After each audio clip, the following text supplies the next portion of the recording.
Environmental Science and Technology at the Autonomous University of Barcelona, and a visiting senior fellow at the International Inequalities Institute at the London School of Economics. He's also a fellow at the Royal Society of Arts and associate editor of the journal World Development. In addition to his academic commitments, Jason Hickel serves on several key international bodies. Among other, he is on the Statistical Advisory Panel for the UN Human Development Report and on the advisory board of the Green New Deal for Europe. He also appears in and writes regularly for different news channels. Those of us who read The Guardian may, for example, have come across his columns there. Hickel's research has global inequality at its core, both as concerns contemporary societies and from an historical perspective. In his work, for example, the 2017 book, The Divide, A Brief Guide to Global Inequality and Its Solutions, he draws long historical lines from pre-capitalist and pre-colonial times to more recent developments, for example, related to debt and what he calls the planned economy of misery, showing us root causes of poverty and unequal distribution. In his most recent writings, he has turned towards ecological economics and degrowth in particular. Personally, his work caught my attention when I was preparing some teaching activities on post-development for a master's course and read his book, Less is More, How Degrowth Will Save the World. It's the most fascinating work, not only because it brings to light the grotesque workings of extractivist capitalism over time and its consequences for livelihoods and people across the globe, but also for the imaginative remedies it proposes to heal our societies, provide new beginnings, so to speak, and thus new hope. Jason Hickel, we are extremely happy to have you with us today. The floor is yours. Thank you so much for the kind introduction. It's an honor for me to be with you all this morning. So just to give you a brief overview of my talk, I'm going to reflect on prevailing narratives in international developments, which hold that poorer countries can and will catch up with richer countries through the process of capitalist growth. I'm going to argue that catch-up developments is an illusion and is impossible for several reasons having to do with the structure of the capitalist world economy. First, capitalism in the core states relies on patterns of net appropriation from the periphery in order to stabilize growth and accumulation. This dynamic, I'll argue, produces global inequality and precludes the possibility of catch-up development. Second, the high levels of resource and energy use in the core states are incompatible with a habitable Earth system and cannot be universalized. Okay, so in light of these realities, it becomes clear that achieving any meaningful convergence and any real progress in human development will require fundamental changes, indeed revolutionary changes, to the structure of the world economy. And it's crucial to realize that such a transformation will not be handed down from above. It will require a radical anti-colonial movement for the 21st century. Okay. See how we go here. Okay. So over the past several years, public discourse has settled on the narrative that capitalist globalization has been driving a dramatic convergence in the world economy, with poor countries catching up to rich countries. The brutal polarization of the colonial era is behind us, the story goes, as globalization opens a future of shared prosperity for all. If we carry on with the status quo and press on the accelerator of capitalist growth, poverty will disappear and the gap between rich countries and poor countries will close forever. So does this narrative hold water? Well, let's begin by looking at inequality between the core and the periphery of the world system, or the global north and the global south. For the core here, I refer to the United States, Canada, Australia, New Zealand, Israel, Japan, Korea, and the rich countries of Europe. For the global south, I mean the rest of the world, Africa, Latin America, the Middle East, and also including China. If we look at the Gini coefficient, which is the most common inequality metric and the one that the dominance narrative relies on, and if we weight by population, we see that there has indeed been a slight reduction of inequality since 1960. Okay, but there are two things to note here. First, this decline in the North-South Gini coefficient is due entirely to one country, China. And this is significant because China has successfully resisted the key tenets of the Washington Consensus that have been imposed on most of the rest of the global South over the past several decades. So if we take China out of the equation, then North-South inequality has in fact increased since 1960. And if we break this down by country, we see that for most countries in the global South, in fact, 73% of them, inequality with the global North has increased over this period. But there's a second thing to understand about this data. The Gini coefficient is a measure of relative inequality. This is important. This means that when the national incomes of poorer countries increase at a faster rate than those of richer countries, this is interpreted as a reduction of inequality, even if the actual gap between the two continues to increase. Now, it's not uncommon for growth rates in poorer countries to be higher than in richer countries. In fact, this is expected to occur, even though, as we've just seen, for most countries, it has in fact not occurred, contrary to the assumptions of neoclassical economics. Growth is expected to be higher in poor countries because international and domestic capital can push quickly into non-commodified parts of the economy or take advantage of extractive frontiers, often under weak regulatory regimes. And of course, adding a given quantity of production to a small economy yields a larger growth rate than if the same quantity is added to a large economy. But these patterns do not necessarily lead to actual catch-up or convergence. In fact, the opposite is normally true. Okay? Take a look at this graph. This graph shows the per capita income of the global North and the global South since 1960. And note that the South here includes China. As you can see, the North-South income gap has more than tripled over this period. In 1960, the average person in the global North had $12,000 more than in the South, whereas today they have $39,000 more per year. In absolute terms, the global economy is clearly more unequal today than at any time in history.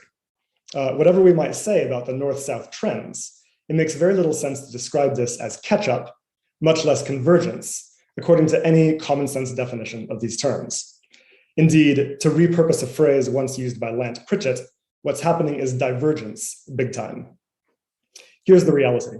The vast majority of the per capita income growth in the world economy since 1960 has been captured by the global North. Northern incomes have increased 7 times more than Southern incomes, and 12 times more if we take China out of the equation. This is egregious when you consider that the additional income captured by the North is superfluous to need, whereas if it was allocated to the South, it could be used instead to dramatically improve people's lives. Okay. Now, in conventional assessments of global inequality, there are 2 unspoken assumptions. The first is that each nation is a bounded entity, separate from other countries, and on an endogenous trajectory of development. Indeed, this assumption is embedded in the Gini index and other metrics of relative inequality, which measure each nation's change in income vis-a-vis their own previous state, rather than against an ideal fair distribution. The second assumption is that poor countries have low income because they produce very little and contribute very little to the world economy. This notion is embedded in the name of GDP itself, gross domestic product, which leads us to believe that a country's GDP reflects the scale of its domestic production and therefore also the scale of its contribution to total global production. But these assumptions conflict dramatically with how the world economy actually works. In reality, the world economy is a highly integrated system and has been for 500 years. This was obvious during colonialism, when the core economies relied on resources and labor in the periphery, and it remains true today. My colleagues and I analyzed input-output data and found that the global North relies on production in the global South for 55% of its total material use, okay? So in other words, Northern economies are utterly dependent on the global South. This should come as no surprise to anyone who pays any attention at all to the nature of the North's corporate supply chains. Production of Apple iPhones, for instance, happens in the global South with Southern resources and Southern labor, but the profits from this production are captured overwhelmingly as GDP in the global North. As for the notion that the South produces little and contributes little to the world economy, this is also incorrect. In fact, the majority of production in the world economy takes place in the global South, including 82% of total material production, 78% of all land-based production, and 81% of all industrial labor. Note that these figures are quite close to the South's share of the world population, okay? So what that means, in other words, is that we can say that the global product is collectively generated but the yields of that product are for some reason unevenly captured. And this is what the absolute inequality data reveals, and this is why it is important. Clearly, the North is disproportionately capturing value that is being produced in the South. Another way of putting this is to say that the global North exercises a disproportionate share of purchasing power over the global product. So we're not dealing here with a crisis of inequality in the sense that it is normally understood by neoclassical economists. We are dealing with a crisis of exploitation and appropriation. I'll say more about this in a minute, but first I want to highlight another important dimension of inequality in the world economy, and it has to do with resource use. Okay, so take a look at this graph. This graph shows global resource use over the past half century. Metals, cement, forests, fish, fossil fuels, everything. All of the material resources that the economy extracts and uses every year. The red line in the graph is what industrial ecologists say is the maximum sustainable boundary. So that's 50 billion tons per year. And as you can see, we shot past that threshold in the late 1990s. And as of 2020, not visible in this graph, we are now consuming 100 billion tons per year, overshooting the maximum boundary by a factor of 2. This is a problem because excess resource extraction is the major driver of ecological damage in the Earth's system. It is responsible for 90% of biodiversity loss and other key ecological pressure indicators. And I should mention here briefly that resource use is in turn being driven by economic growth. There's a very tight coupling between GDP and material flows. For the past half century, politicians have promised us that more efficient technology and a shift to services would decouple growth from resource use. But in fact, the opposite has happened. Over the past 2 decades, a recoupling has occurred. The global economy is becoming more resource intensive, not less. And there are several reasons for this, but that's a story for another time. I won't focus on that here. What I want to get across here is that ecological breakdown is being driven overwhelmingly by the core economies, right? This graph here shows per capita resource use by country income group.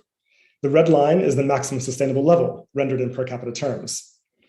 We see that rich economies on the far right of the graph consume on average 28 tons of resources per person per year, which is 4 times over the maximum boundary, and by the way, vastly in excess of what is required to meet human needs even at a high standard. That's an important point. Now, why is it that rich countries have such extreme levels of resource use? Well, at the same time, it's evident that large numbers of their citizens cannot make ends meet. And this is particularly true in countries like the US and the UK. It appears to be a paradox. The reason is because under capitalism, decisions about what to produce, how to use resources, and who benefits from the surplus that we generate, all of this is controlled by a small number of extremely wealthy individuals, the 1% who own the majority of corporate shares and who elect the directors of firms. And of course, what they do with this power is they decide we should produce things that maximize their profits, things like advertising and SUVs and fossil fuels, rather than things like public healthcare and public transit.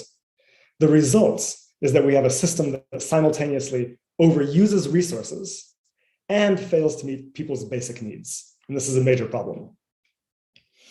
Meanwhile, let us note that lower income countries consume a very small quantity of resources and remain well within sustainable levels. In most cases, they actually need to increase resource use in order to meet human needs at a good standard, okay? Now we can see the very same extreme inequalities when it comes to energy use. The core economies on the right here use vastly more energy than what is required for human needs and vastly more energy than the rest of the world. And again, all of this energy is being used to fuel a production system that is controlled by the rich and geared around maximizing their profit and elite accumulation, not around what is required for human well-being. Right, as a result, the core economies also have very high levels of emissions. Time. Indeed, we know that they are responsible for the vast majority, around 90%, of so now I do emissions. need to stop this and remove from stream. I guess that works, right? Yeah. What's good? How we doing, everybody? Cool, how's everybody doing on this fine Sunday evening? I, for one, am exhausted. How we doing, everybody? Who's ready to watch us fuck up with the first day without our producer? Yeah, wish us luck, because our fearless producer, absolutely instrumental to our process, is not with us today. So you have two monkeys running the control board today. So let's hope for the best outcome on that. Hello, Cool Cat. Hello, Strunsam. Am I too bright? Am I too like illuminated? Does that look crazy? Yeah, let's go more like that. Great. I'm already so white. Yeah, we're all subversive. The two of us are here. Yeah, you being here makes you subversive. That's already reason enough, you know. You're gonna get carted off to the football stadium. Yeah, well, usually our producer would be in fielding stuff in the chat and sending like the subversive like messages and replies in the chat, but they aren't with us today, so we're not going to have that much chat interaction as we typically would. So hopefully that will pick back up. We're back on Wednesday night. I know what they're getting at. No, that's me. I'm the one that normally like uses this fucking the comments on like other streamers' chats and shit. That's me. Pat's, busy doing other stuff, responsible things. I'm the one bullshitting. So, all right. We're going over Jason Hickel's The Divide, which if you've never read it, it kind of is how would you describe it, Pat? It's kind of like a hidden power level kind of book. That's really what it felt like. I mean, I can't remember when it was initially referred to me or where I was online where it was recommended. And I just kind of like ordered it with like a bunch of other books. Like it wasn't even like particularly high on my radar or something that I was like particularly like, man, I can't wait to crack that open. But one day I was actually flying to LA, and I almost read the entire book on a direct flight from Philadelphia to LA. Give me 1 second. I'm just going to pull this up real quick. Just so everybody can kind of get a little illustration of what we're talking about here. And like the moment I picked the book up, it was so easily digestible and easily understandable, and like covering so much like what I would consider kind of like highbrow economic analysis, and just like a very concise and informative economic history of the world. Yeah. I know we're only going over part 1, where it kind of talks about like general conditions. What is poverty? How is poverty measured? How is and that it's all in plain English too. That was like the most amazing part, is that like he could have gone like into like some highbrow fucking academic language with this shit very easily, right? And he didn't. It's all in perfectly understandable in like, basic terms that most human beings in their day-to-day life, speak. You know what I mean? Yeah. And that's why when I picked it up, I just couldn't put it down. And I finished reading the whole thing in like 2 days. And since then, I've been singing the praises of this book to high heaven. And as someone that's like more,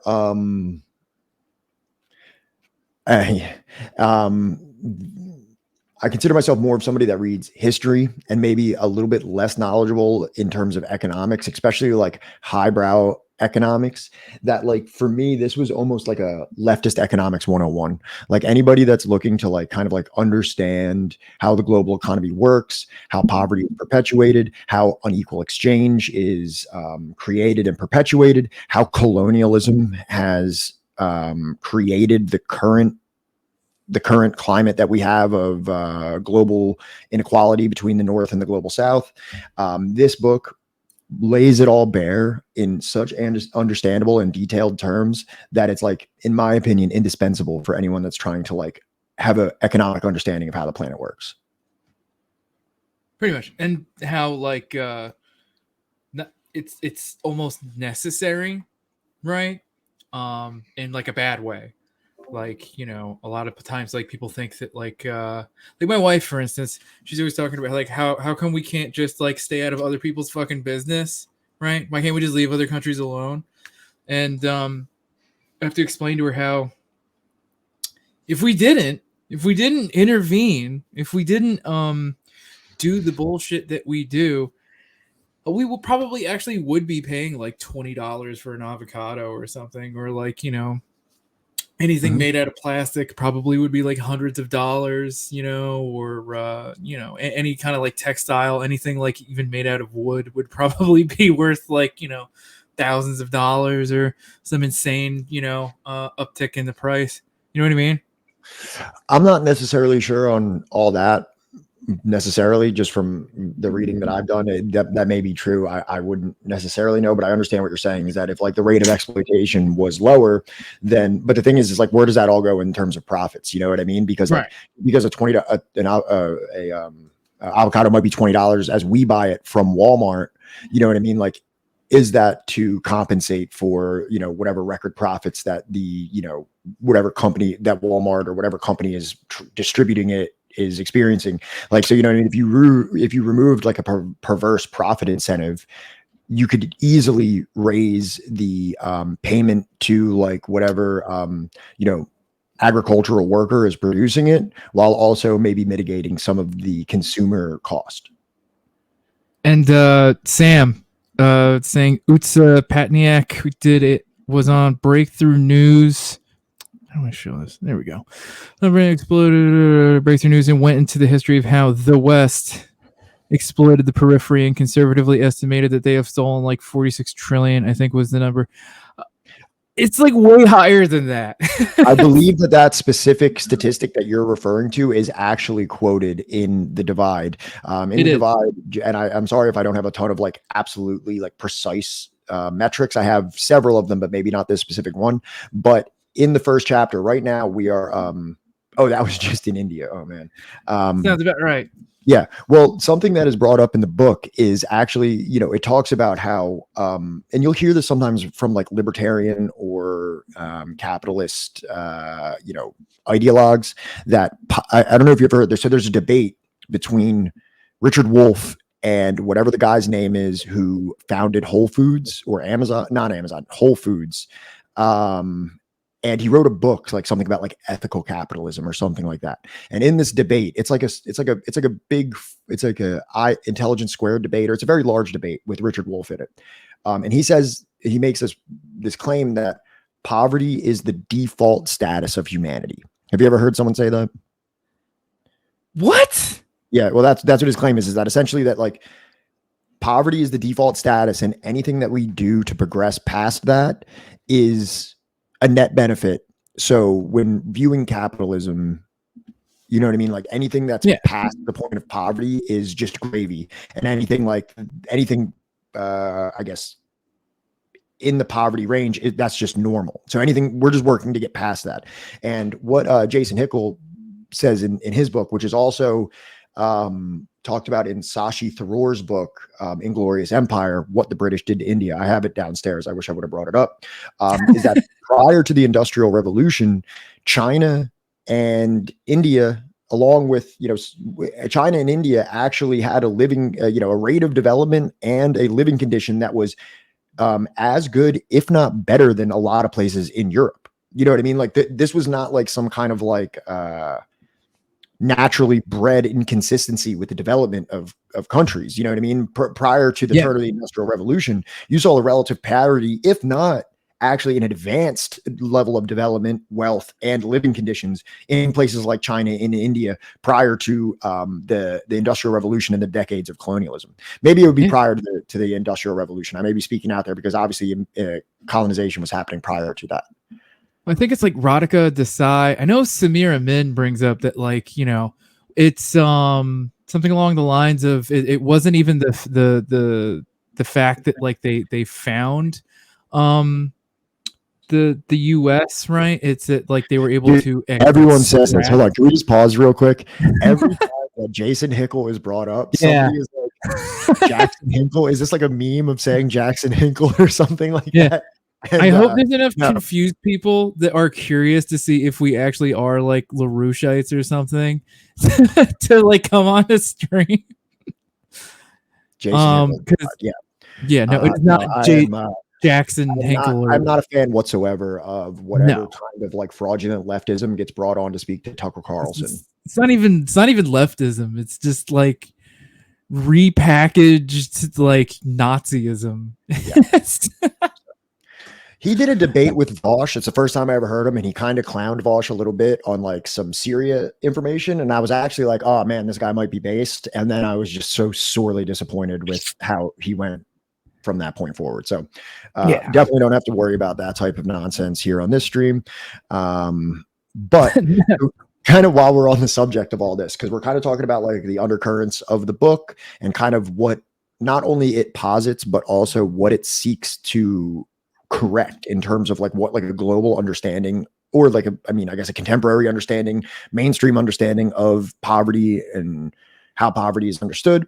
And I wanted to bring someone who I feel is like a highly accredited intellectual representative of the current age and someone who is extremely influential on probably at least a significant amount of the American population and maybe some of their views about capitalism and poverty. So I'm going to let him take it away now so that we can kind of hear from him and maybe he can kind of illustrate the mainstream narrative of poverty and how it relates to capitalism. Does that sound okay with you? Yeah, pull it up. Okay, great. Roll that beautiful bean footage. Would you call it bean footage? Yeah. It's like a Bush Beans ad thing. Never mind. Is not only though, what's the inequality? The question is, well, what's happening to the absolutely poor at the bottom? And the answer to that is they're getting richer faster now than they ever have in the history of the world. And we're eradicating poverty in countries that have adopted moderate free market policies at a rate that's unparalleled. So here's an example. The UN millennium, one of the UN millennial goals was to reduce the rate of absolute poverty in the world by 50% between 2000 and 2015. And they defined that as $1.90 a day. Pretty low, you know, but you have to start somewhere. We hit that at 2012, 3 years ahead of schedule. And you might be cynical about that and say, well, it's kind of an arbitrary number, but the curves are exactly the same at $3.80 a day and $7.60 a day. Not as many people have hit that, but the rate of increase towards that is the same. The bloody UN thinks that we'll be out of poverty defined by $1.90 a day. That's the bloody UN. It's unparalleled. Wasn't even $1.90 a day. We will talk about China. China's coming up. Don't worry. That's not the look. And Jason Hickel talks about China quite a bit. He does. I'm out of time, but one of the I'll leave it with this. The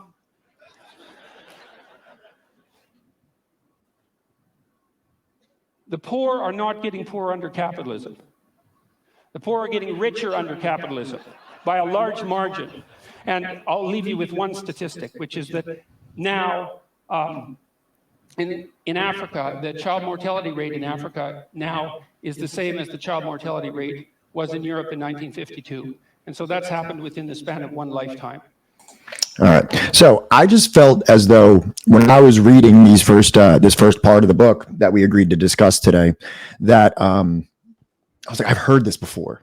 Like, where is like this exact misconception that Jason Hickel is attempting to debunk? Where have I heard this paraded on like a very large scale? And then I was like, it's from the Jordan Peterson Slavoj Žižek debate, because I watched it several times, and that's why it was so fresh in my mind. I don't consume much Jordan Peterson content, but that specific one in that debate with Slavo, I've obviously watched that several times, and I was like, this concept of like massive poverty alleviation, at least as it tracks with the World Bank international poverty line, is something that I've heard before. And then I managed to find that it was from this portion of the debate.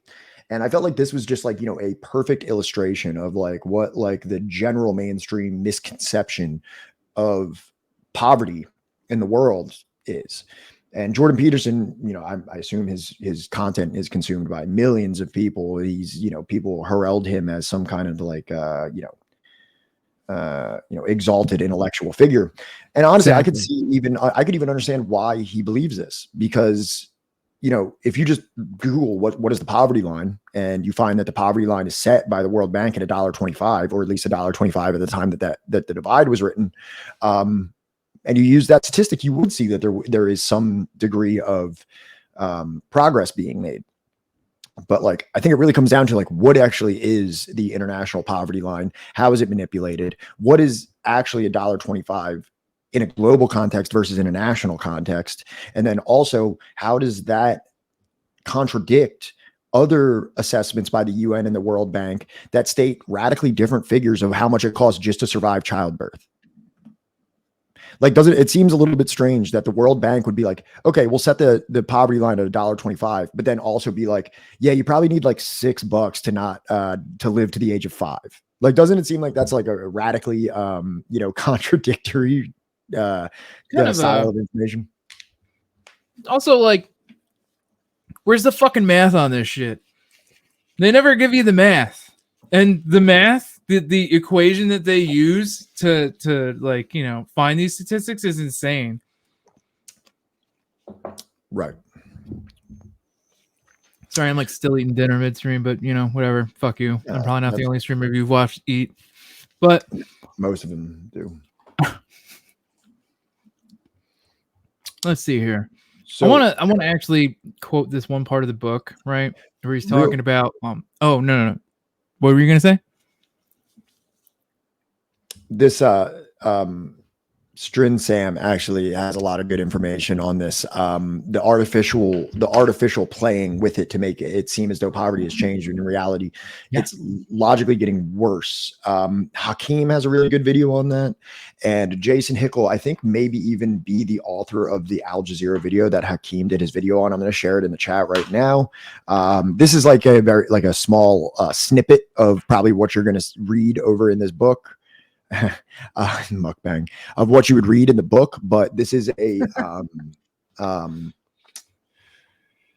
article that Jason Hickel had written for Al Jazeera called "Exposing the Great Poverty Reduction Lie." I'll throw that up here just while we're talking, just so there's some illustration. I feel like it spices it up. Where he says the same thing. The UN claims that its Millennial Development Campaign, which is actually exactly what Jordan Peterson referenced, has reduced poverty globally, but some measures show it is worse.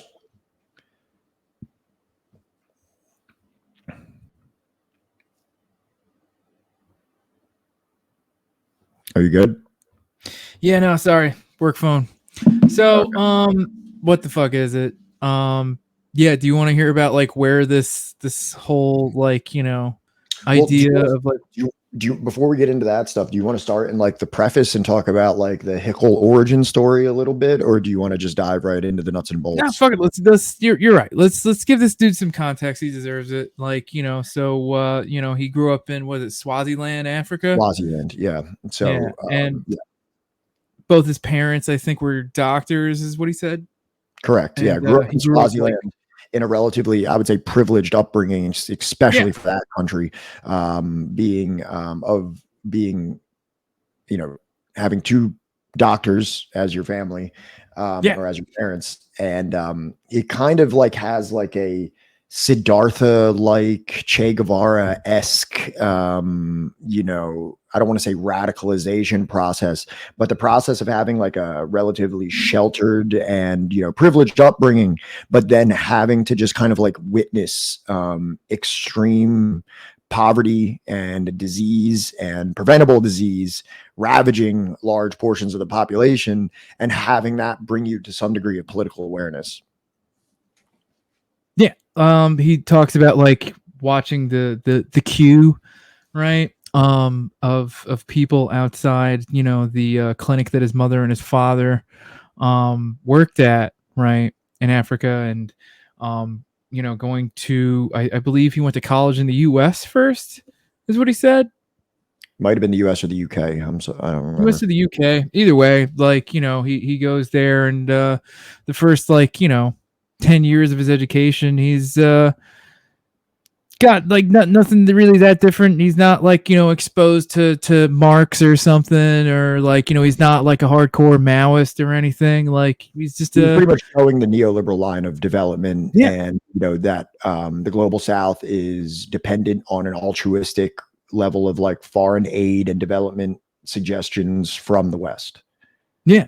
And it's not until he starts actually looking into, well, why are these things not working? Why are they, why has it been like 30 years, right, of like millions, if not trillions of dollars being invested into these programs, and people are still broke as shit. People are still starving. People like can't afford basic things. Why is this still continuing to happen?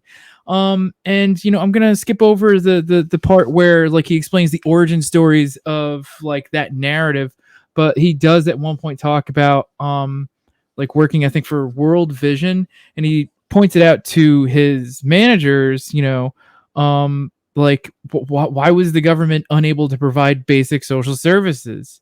Because it was buried under a pile of foreign debt that had been forced on them by Western banks to cut social spending in order to prioritize repayment. Well, and let's not even let's not leave out the fact that this debt is very routinely withdrawn. The loans that produce that debt are very frequently withdrawn by dictators that were imposed by the United States. So, and this is kind of like the case with like Thomas Sankara, is that when Thomas Sankara, came to be the leader of Burkina Faso, he says, well, why should I pay the debts to France that were taken out fraudulently by dictators imposed by France? Like, why should we be made to pay back that debt?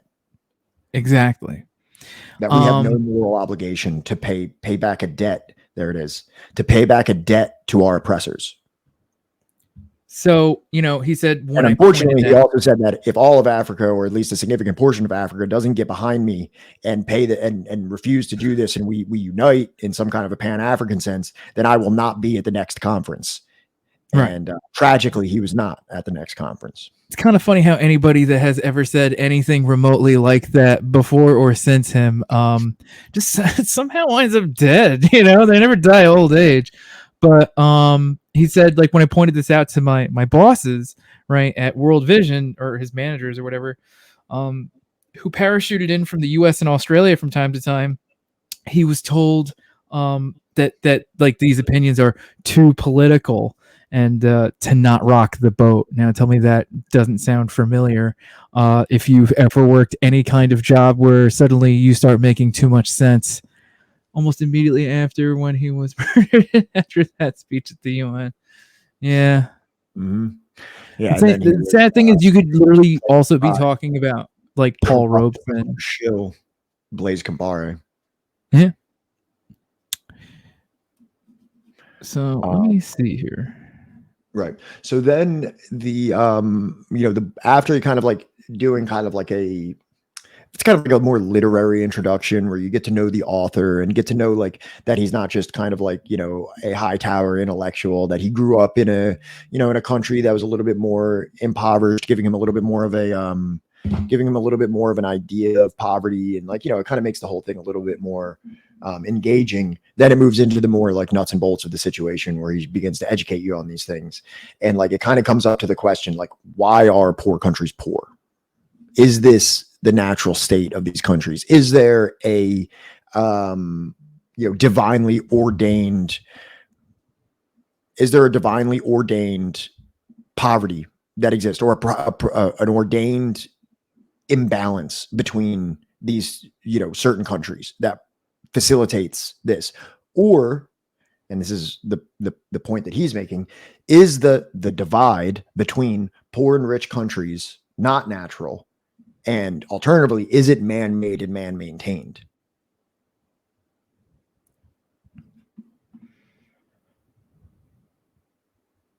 Can you hear me? Yeah, it is absolutely man-made and man-maintained. This is not some natural thing that, I think it was invented by I forget his name, and to be honest, I don't even want his name to be remembered that much because I really feel like it's not that important. But the point is that, like, Truman made a speech at what was at the end of World War II, right? Yeah, after World War II, during like the Marshall Plan era of economic redistribution. Yeah, so Truman makes this point about, like, development, right? And how I don't know, it's Hickel writes that, like, it's easy to assume that the divide between rich countries and poor countries has always existed, that it is a natural feature of the world. Now, I'm gonna bring up another thing that, like, we were talking about last week that sounds fairly familiar, but, like, he says this notion sits at the center of the usual story that we are told about global inequality. Development agencies, NGOs, and the world's most powerful governments explain that plight of poor countries is a technical problem, one that can be solved by adopting the right institutions, the right economic policies, by working hard and accepting a bit of help. If only poor countries would follow the advice of experts from agencies like the World Bank, they would gradually leave poverty behind, closing the divide between the poor and the rich. It is a familiar story and a comforting one. It is one that we have all, at one time or another, believed and supported. It maintains an industry worth billions of dollars. And I would honestly, like, he should have corrected that. It's probably worth even more than that. And an army of NGOs, charities, and foundations seeking to end poverty through aid and charity. And, like, while I was reading this, I couldn't help but, like, remember that quote in Inventing Reality where Michael Parenti states the news media treats slums as more or less the natural habitat of the people who live in them, rather than the creation of real estate speculators, fast buck developers, urban removalists, unenforced housing codes, tax evading investors, and rent gouging landlords. The press may sometimes link disorders among the urban poor to the condition of inner city life, but no linkage is made between such obviously bad conditions and the economic injustices of that system that produced them. The Truman Agency was pivotal in trajectory of the hegemony. Yes. Yes. Thank you. But like we talked about this a little bit in a stream or two ago, but talking about, I think it was our first stream, and we were talking about, Truman post World War II, beginning of the Cold War, and the Truman Doctrine, which essentially posited the responsibility of the United States as the arbiter of democracy and freedom throughout the world. And then the first thing that they go and do is go and suppress Greek communists who just won a battle against the Nazis. So, and this is replete against it. This has happened in Yugoslavia, this happened in Italy, this happened in many Eastern European and European nations where the principle, this is our third stream. The only principled and organized rebellion against the Nazis in many of these countries, and like the Vichy France and things like that, were the communists of that country.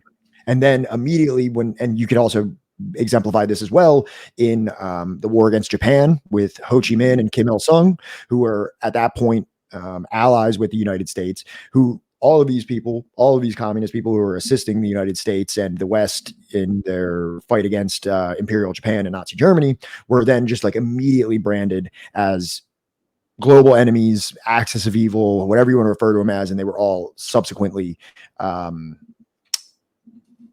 the crosshairs on their heads from that point forward. And I think it's another thing to state that, like, it wasn't even just that, they were principled, or that, like, they were even like good, you can categorize them however you want. The real point is that they were popular. They were incredibly popular at the time.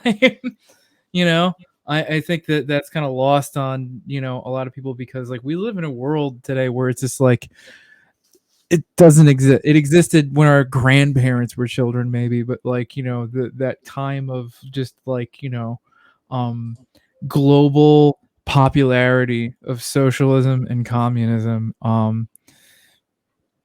just ain't around anymore. Yeah. So not to get too far off topic of the old divide here. it then goes in to cover kind of like some things that we were already in terms of why are poor countries poor. He goes in to start detailing how the European Industrial Revolution, where we saw like a real market shift in this divide that we're going to be frequently referencing, occurred during the Industrial Revolution, and how that Industrial Revolution was completely funded by the colonial plunders of Europe. And he references this a little bit, but I just had to bring this book up because if you want to read a little bit about the dynamics of that, Open Veins of Latin America by Eduardo Galeano is one of the, in my opinion, just like a central reading list for the colonial history of Latin America. Really details how the precious metals and other resources that were extracted hand over fist from the colonies in South America, or more broadly speaking, Latin America, were the foundational resources that were able to substantiate the Industrial Revolution.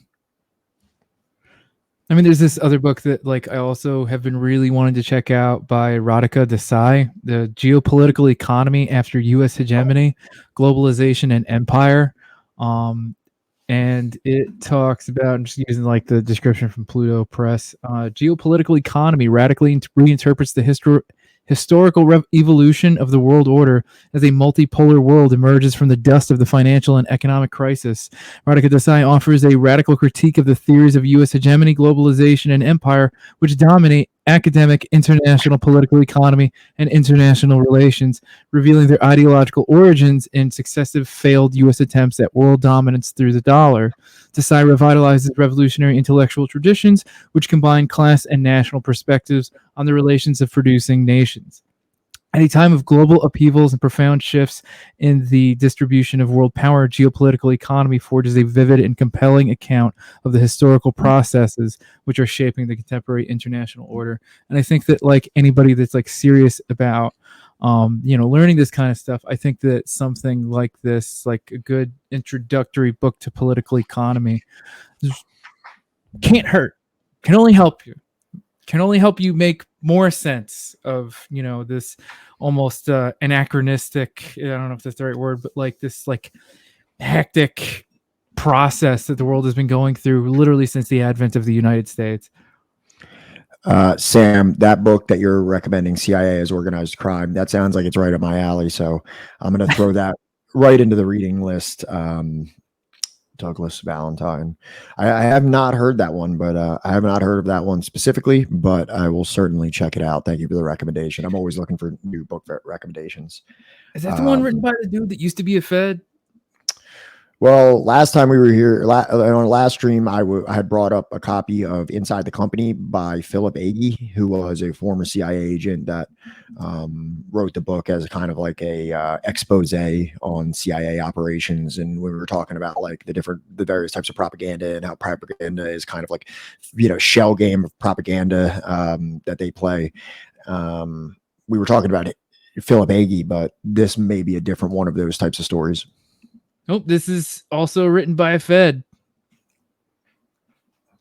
And then also you can kind of put that in line with like Confessions of an Economic Hitman. I mean, I don't think, even though he wasn't necessarily a Fed or worked for the CIA, that same kind of like insider perspective on like economic warfare and how third world countries are essentially neutered of their ability to sustain themselves economically and become utterly dependent on first world aid and loans and structural development conditions. Amazing. Sorry, the scroll wheel on my mouse broke midstream. Great. Thanks a lot. Great that our producer isn't here. This is John Stockwell. Nice. Yeah, at some point, maybe we should do like, like a whole ass stream about just like books against empire written by ex-feds or some shit. Yeah, there's so many of them. Yeah, sounds like a cool idea. So obviously this time period of this Truman Doctrine era where the United States has essentially ascended to the prominent position of global hegemon as a result of being the primary beneficiary, at least monetarily, of World War II and receiving absolutely zero of the collateral damage of being in a war, but reaping all of the monetary benefits of financing a war or producing for a war.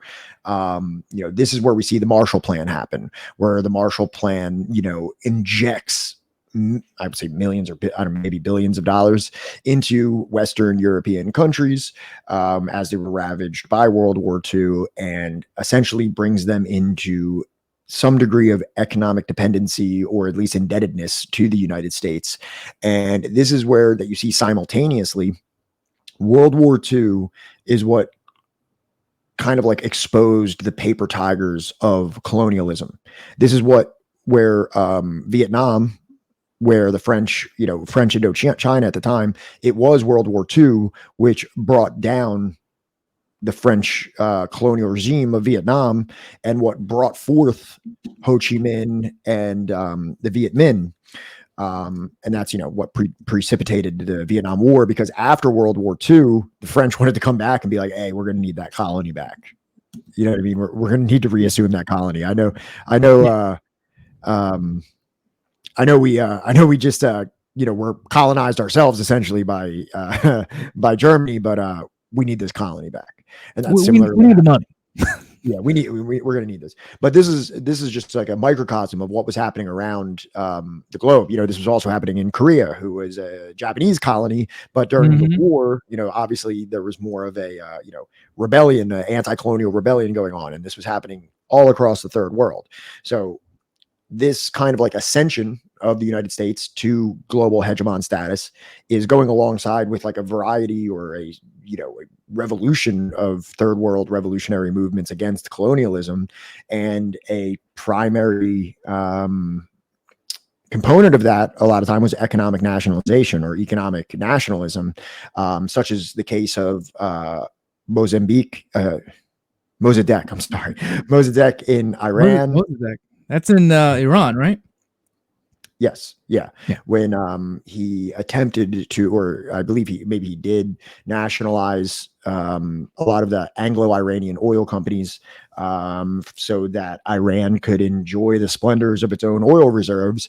And he was subsequently disposed in one of the early campaigns of CIA destabilization. And then that can also be applied to Jacobo Arbenz in Guatemala, who attempted to nationalize and redistribute many acres of United Fruit Company land back to rural peasants to invigorate the economy and population of Guatemala, who was subsequently overthrown, and Guatemala ascended into decades and decades of repressive dictatorship, often murderous, and experienced one of the worst Cold War genocides of the 20th century against the Mayan people.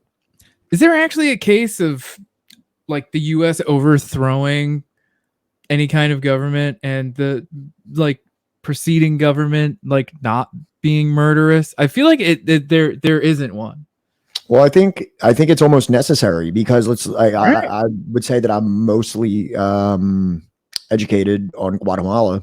So, the will of the Guatemalan people was not necessarily in line with the dictatorship of Castillo Armas, who was the chosen ruler following the dethroning. I don't know what's the word that I'm looking for. Disposing. That's like when you dispose someone. The disposal of Jacobo Arbenz. And so when they impose this dictator, there are thousands and thousands, tens of thousands of campesino families, rural indigenous people who are extremely, extremely supportive of Jacobo Arbenz. And not only that, but he encouraged a significant amount of unionization, campesino and peasant unions. So immediately when Castillo Armas assumes power, the first thing that they have to do, it's almost necessary that they have to target the most ardent supporters of the previous the previous regime. And a condition of being that guy that they're going to choose,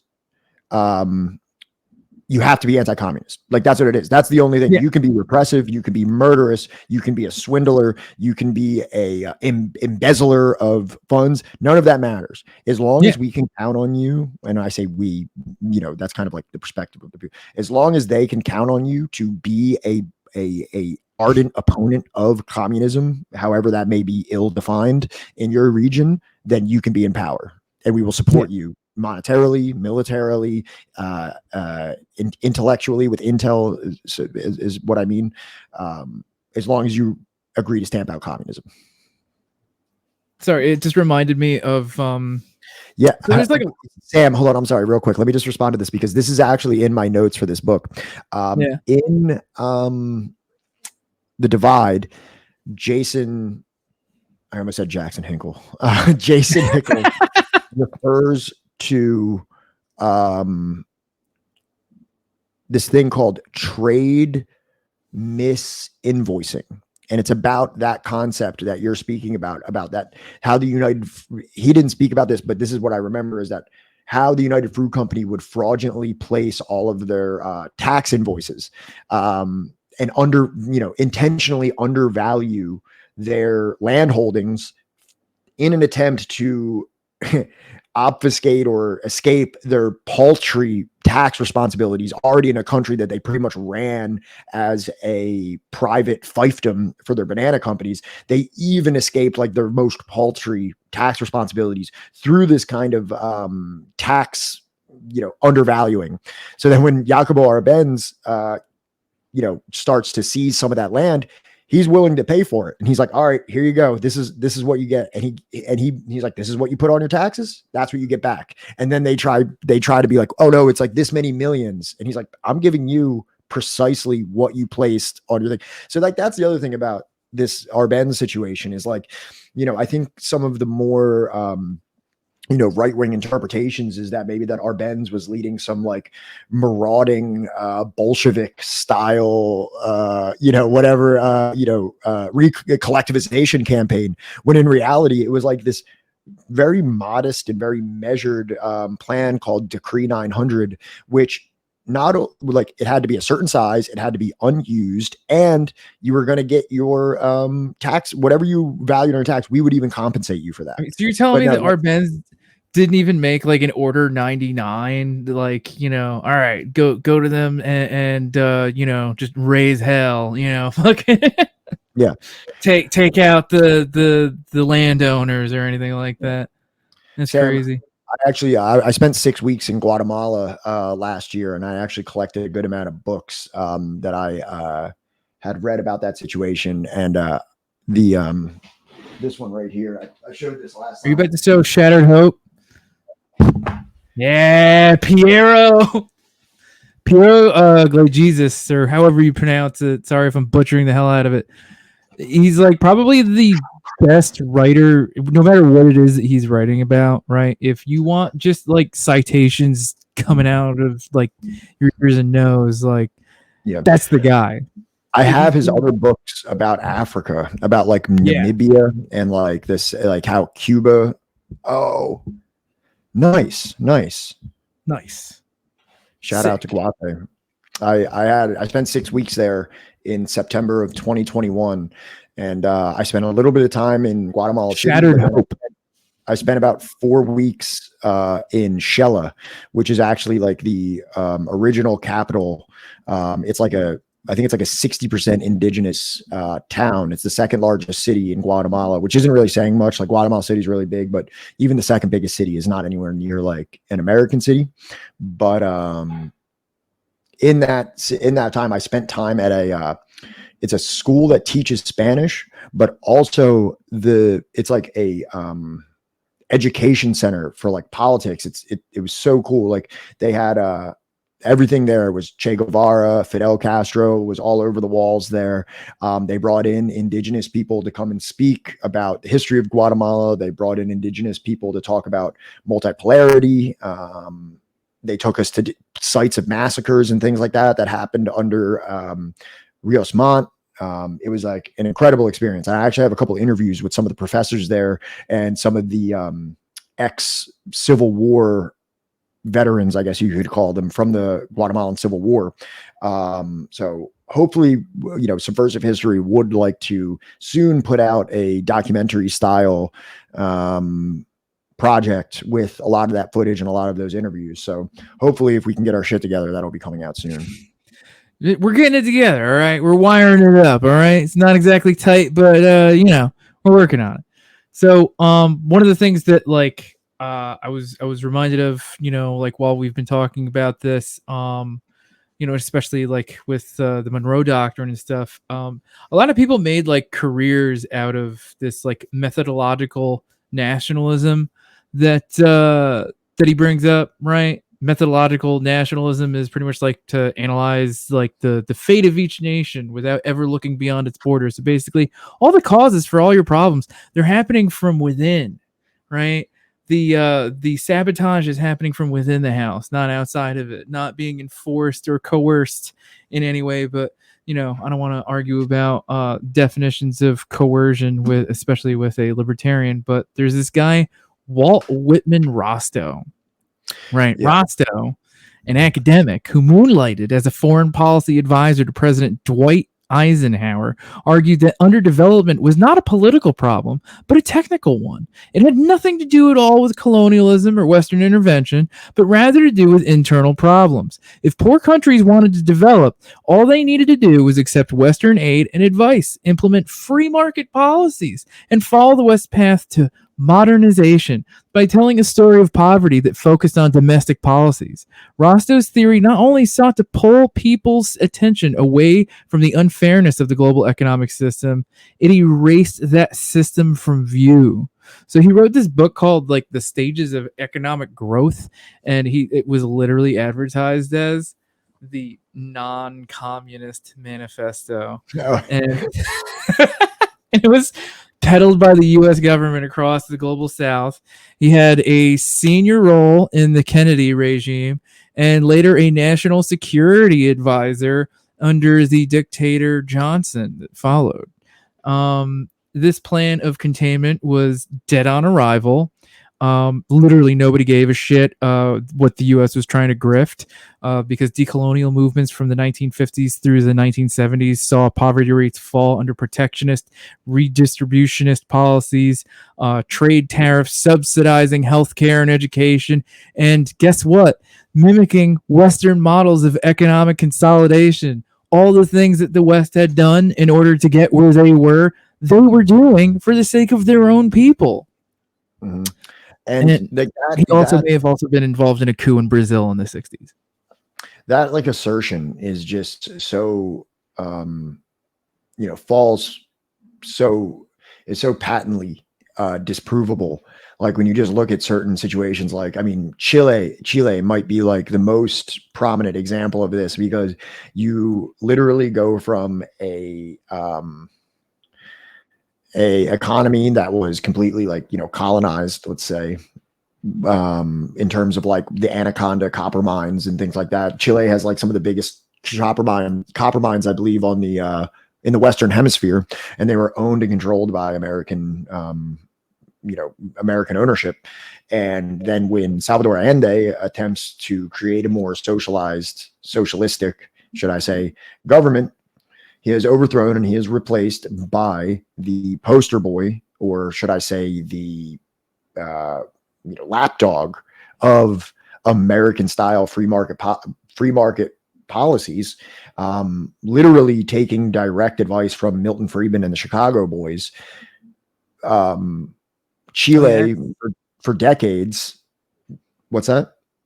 I was gonna say, this dude is almost like a pre Chicago Boys kind of guy. His career goes back that far. I mean, he goes back to under Eisenhower. The Walt, the other Walt Whitman. This is a little bit further, but these idea of just marketizing, free marketizing everything, plunged Chile into decades of economic instability that are still being felt till today. Like, I mean, if you look at like the massive unrest that is still happening, you're not going to see it as much in Western news as you might see something that's happening in Cuba. But there's been, enthusiastic protests throughout Chile for like over the past decade regarding these kind of free market policies. You can also see this in the Soviet Union, where immediately in 1991, when the Soviet Union was dissolved and fucking there was a fire sale of public utilities that were sold to the, whatever bidder was willing to buy them, plunged the economic stability of the Soviet Union into disarray. Are you?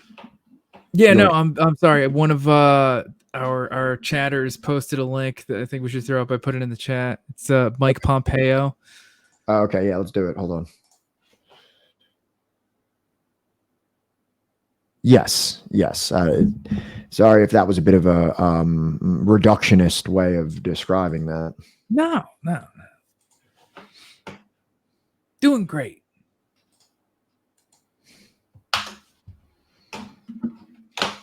See what Pompeo has to say about this.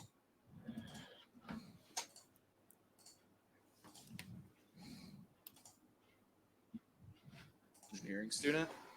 My question for you is, how do you balance condemnations with concessions and diplomacy with a controversial government such as Saudi Arabia? Thank you. So I always begin with a deep understanding that no Secretary of State gets through their first day without recognizing it's a tough world out there. We don't appreciate how glorious it is to be here in the United States of America. Why is the camera moving with his hands? If you do here at Texas A&M. Are you getting an echo, or is it just me? How blessed we are. These are many I don't hear it. out there. Having said that, not all tough places are the same. They each present a different set of challenges. It reminds me, you would know this as a bit of an aside, but in terms of how you think about problem sets, when I was a cadet, what's the Thank you, Sam. last point? You will not lie, cheat, or steal, or tolerate those who do. I was the CIA director. We lied, we cheated, we stole. It was like we had entire training courses.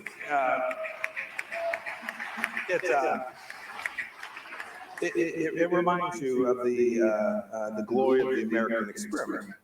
And so when you deal with these countries, you have to just recognize they're not all the same. Some of these difficult, nasty places What's up, Dorian? Want to partner with the United States and just haven't gotten to the right place yet, just haven't been able to move their own institutions. And some of them may only be trying half as much as they ought to be trying, but they're trying to move in the right direction. That presents a very different way of thinking about how the United States ought to address them. In those cases, we ought to assist them. We should never shy away from calling them out. We have to be consistent. The State Department puts out every year a human rights report. It's just a compendium of bad acts around the world during the last 12 months. It's way too long a book. But you should look at it. We call out friends, we call out adversaries, we call out everyone in between. But we have to find places where some of these countries that aren't living up to our human rights standards, we address it, we work to fix it, we hold them accountable as best we can, and then we work to make sure those things don't happen again. There are another set of bad actors who just as soon see you all perish from this planet. That calls out for a different American response. And so sorting those through, figuring out exactly the right mix of American tools, diplomatic tools, economic tools, political tools, military tools, figuring out precisely what the right mix is, the task that we engage in at the State Department, but we do it with all of our partners in the national security apparatus as well. So the leadership in the White House. That we lied, we cheated, we stole is pretty much on par with Hillary Clinton being like, we came, we saw, he died. Vile, evil thing that you could ever say. Yeah, and I mean both of these things, this Pompeo quote along with that Hillary Clinton quote, just kind of shows the subtle nature or the subtle, ideological comfortability that Western populations have with the when a nation falls supremely short, that America will undemocratic never shy away and from calling them out for that behavior that didn't rise to the level that violent, we hope every nation achieve.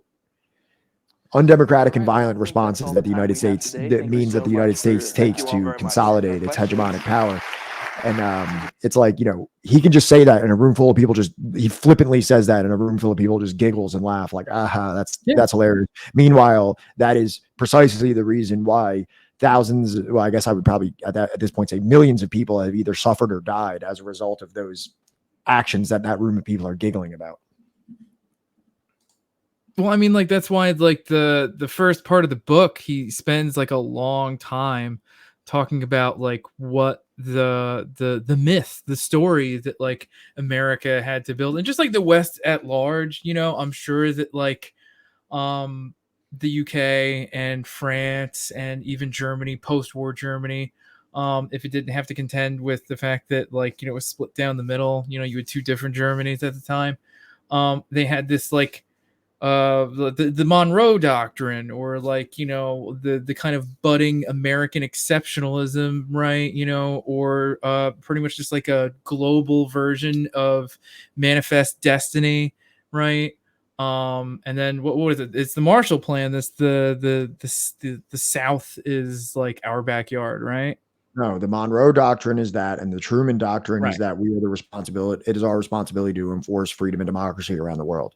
Right.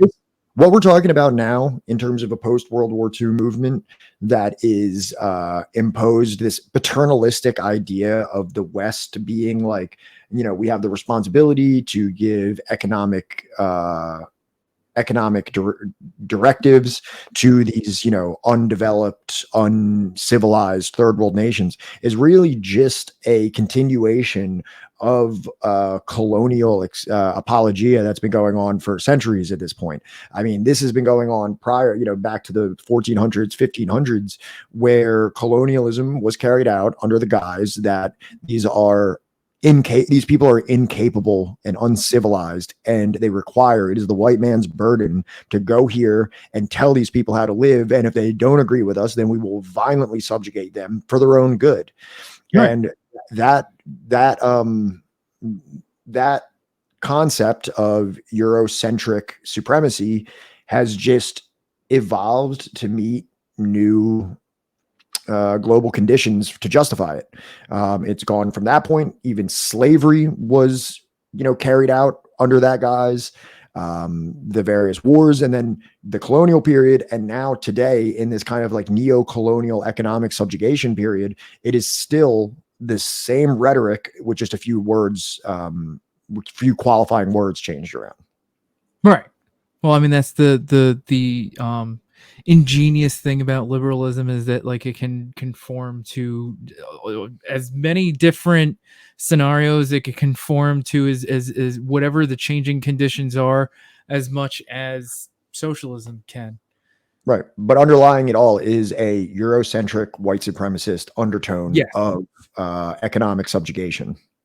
Whether it's colonialism, whether it's slavery, whether it's wage slavery, whether it's debt servitude, or whether it's just like a overall undermining of democratic processes to keep you within the fold and within a state of dependency to Western economic superiority, whether that be done through economic warfare or literal warfare.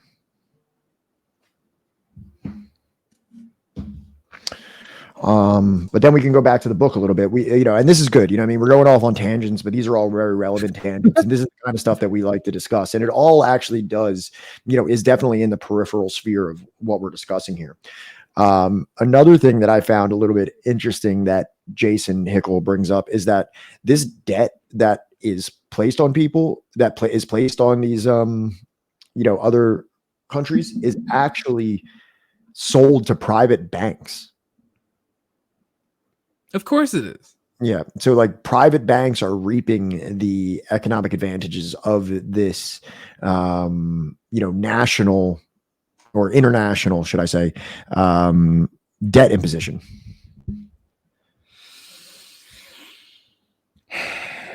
which is just like about as neoliberal as it gets, you know what I mean? Like, you know, having these like, you know, state sponsored, you know, recommendations that are ultimately generating profits for private institutions is like one of the most glaring illustrations of neoliberal degeneracy that you could really think of. So one of the things he talks about, speaking of neoliberal and very relevant to, you know, geopolitics in the world today, the UN, right, summit in Rome, right, in 1974, the U.S. Secretary of State Henry fucking Kissinger promised that hunger would be eradicated within a decade. That's 1974. I even have like the YouTube clip of him speaking at the UN, right? If you want to pull that up, right? And then we should pull up the Wikipedia article for the thing he was writing in like the same goddamn year.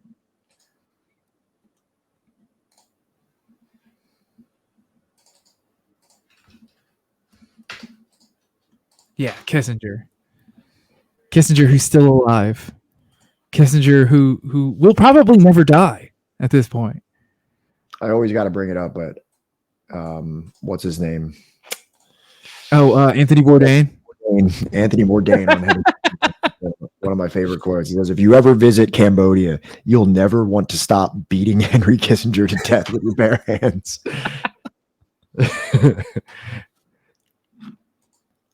Which I think is my favorite quote regarding Henry Kissinger. Also, there's an applicable quote of Henry Kissinger that is also you might read for Margaret Thatcher, but it's the only bad thing about pissing on Henry Kissinger's grave is that eventually you run out of piss.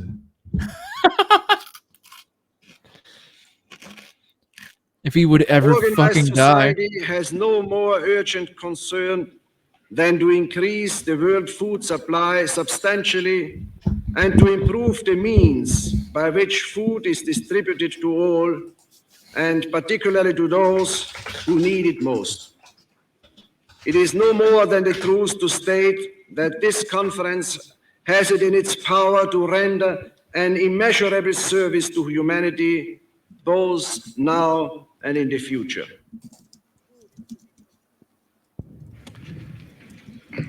Secretary General Waldheim, Secretary General Murray, Excellencies, distinguished guests.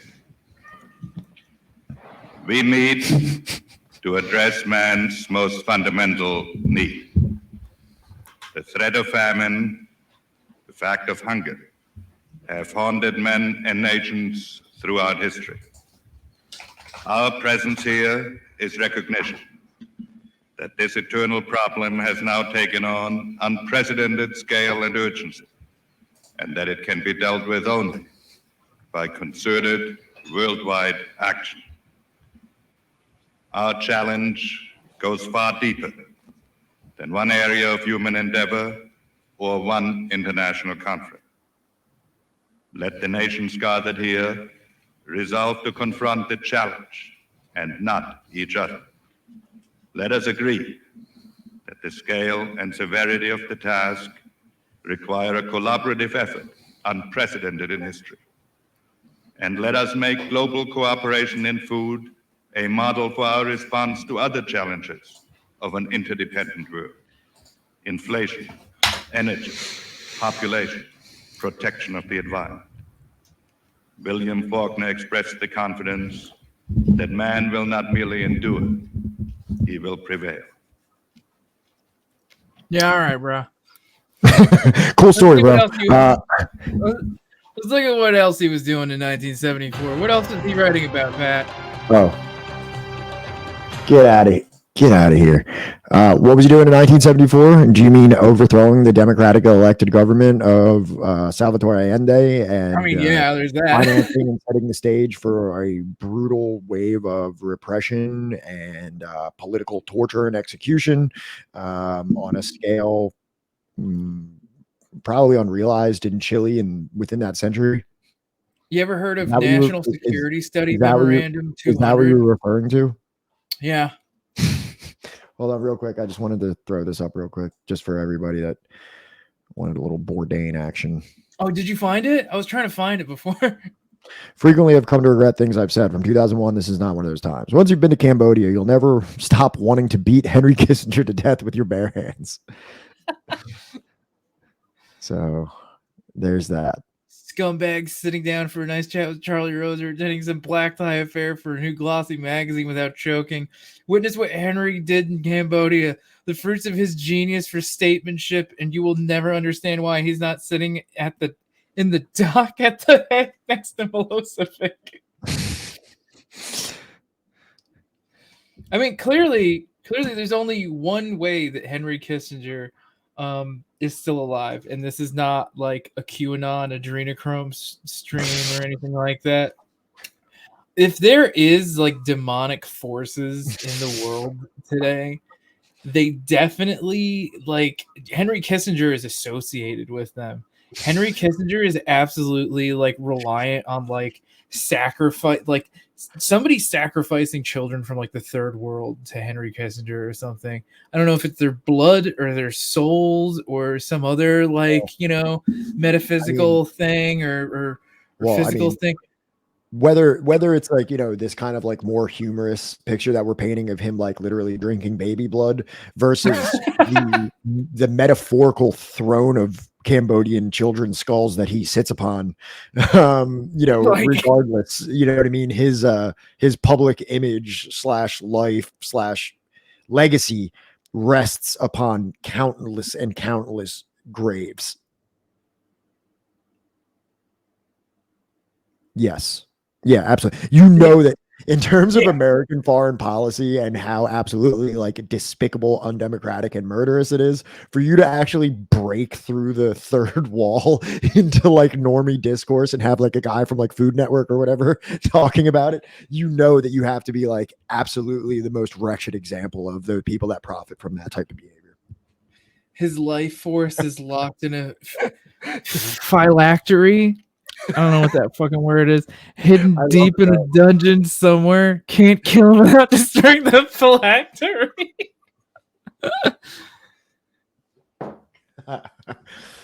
Oh man. Okay. Did you want me to bring up that wiki article you sent? Yeah. No, you definitely, because it's got like bullet points about what the fuck that thing is about. So now remember, you're gonna have to direct me where exactly you want me to go and kind of like is there anything you want me to like control F? Key insights. Just go to the key insights, man. All right. Well, let's first off say what this is. Do we need to say what this is first? Okay. So you got the national. It's called the Kissinger Report. You know, it was completed at the end of 1974. It's a national security directive completed on December 10th, 1974 by the U.S. National Security Council under the direction of Kissinger, following initial orders from President of the United States, Dick Nixon. So we'll go down to insights. Now remember, it was classified for a decade. Now, remember that other thing that he said in that speech is that we want to eradicate hunger, right, by 1984, because he's saying that in 1974. He's speaking at the UN. He says the U.S. economy will require a large increasing amounts of minerals from abroad. Wait a second. What the fuck does that have to do with world hunger? So he separated himself to especially from less developed countries. See National Commission on Materials Policy towards a national materials policy. I wonder, like, when they say national materials policy, which nation they're talking about. So is he saying basically that like we need to make sure that those people can eat because they're going to have to harvest our minerals? Like, guys, how are we going to have slaves to harvest these minerals that we're definitely going to need if these people can't eat? How are they going to construct the pylons if they aren't well fed? Oh God, that's fucking horrible.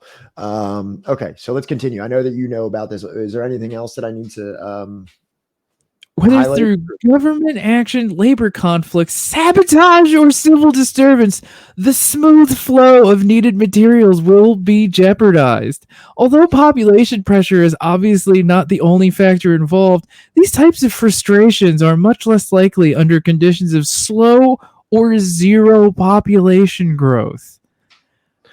My guy is literally trying to dictate the size of the population.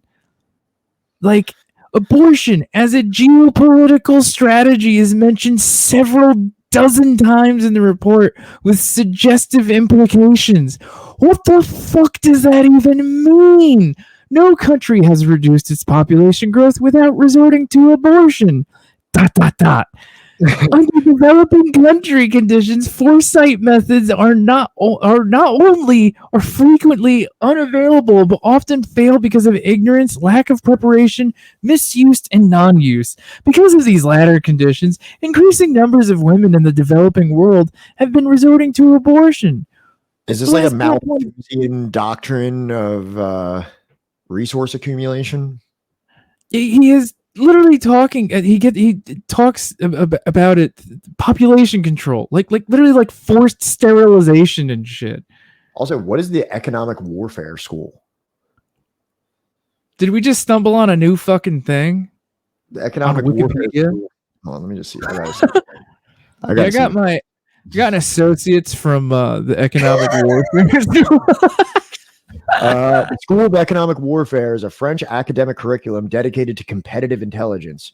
The Economic Warfare School was created in October 1977 by General Officer Jean Pouchot Duclos, former head of the French Army Intelligence Training Center, and Christian Harbaugh, chief of the intelligence community. The Economic Warfare School offers MBA programs specialized in competitive intelligence and strategy for students who have graduated from prestigious schools and universities. It also offers one-year professional program for senior managers. Yeah, but what is it? A bachelor's. It doesn't say anything about what it does or what it has done. You gotta pull the window up because I nobody else can see what you're looking at. Oh, right. Okay. Well, I already closed it because it didn't really have a lot of information, but maybe we'll have to look at that next. That reminds me, there's like another like sick freak that he mentions in this book that like I couldn't even find like the Wikipedia entry for it. You know when like you can't find something on Wikipedia, right? That like is fairly influential in the world. There's something wrong. So they're doing something fucked up. You know what I mean? Yeah. Also, so the next part in the book is this and we're kind of like flying all over the place here, but I just get through what we have here is this concept called aid in reverse.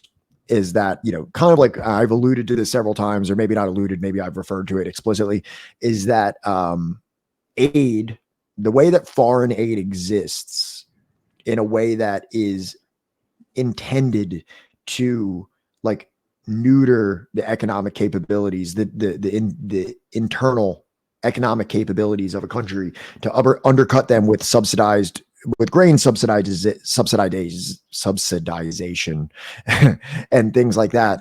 I just really couldn't have that conversation go on without playing this. And I think Johnny will agree that this is absolutely essential in any conversation about foreign aid.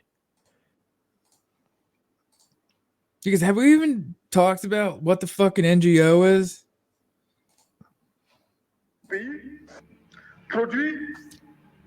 Yeah, this is... Let me get your sandcars in the chat. De quoi nous nourrir. Nous pouvons dépasser même notre production, malheureusement. Par manque d'organisation, nous sommes encore obligés de tendre la main pour demander des aides alimentaires. Ces aides alimentaires qui nous bloquent, qui nous inspirent, qui installent dans nos esprits cette habitude, ces réflexes de mendiants. Nous devons mettre de côté ces aides à notre grande production. Il faut réussir à produire plus. Produire plus. Produire plus parce que il est normal que celui qui vous donne à manger vous dicte également ses volontés. Salute to our spiritual advisor, Comrade Sankara, for gracing us with his presence. I believe Johnny has sent me something that he would like me to pull up. Yeah. I think that like Mexi, she does great work. I think she's also the force behind Positive Leftist News, which, if you're a fucking doomer like me. Every once in a while, you need a little bit of like a pick me up, and you know it's a great channel. Her regular channel is great too, which is why we're about to play a video about like you know structured IMF loans and shit. Because like without the World Bank, without the IMF, without any of these like structured loans, like the extractive process that our country is completely reliant on for like the last 30 years is impossible. Right before we get into this, you know, I want to just kind of have our, because I want to kind of have our own discussion about this. I think that the concept of structural adjustment is one of the most unknown yet most critical aspects of like the current economic climate that the world exists in, because it's like the epitome of this for me, but not for the style of economic subordination that the United States goes through. Because you know, this is the writing, The Divide by Jason Hickel is replete with this notion that when you remove China and some of the other Eastern Asian countries, and I assume that he's referring to Japan and South Korea, and you can probably put Taiwan in that as well. China? Are the except what? Nothing. Are like Taiwan. I was like, China? Exception to this trend of third world economic underdevelopment and poverty. And he says that it's a curious example because these are the literal only countries of the third world that weren't under any kind of like imposition of structural adjustment agreements. And, you know, maybe China aside, but, you know, these places like Japan and South Korea and Taiwan, while they weren't necessarily by any degree, socialist countries, there was a strict program of government mandated or government directed economic programming in these countries.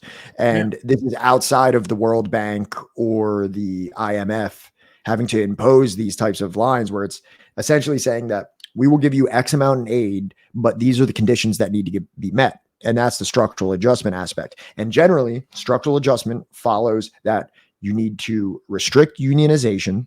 Any kind of like labor organization needs to be restricted. Social services need to be defunded immediately. And your markets need to be liberalized.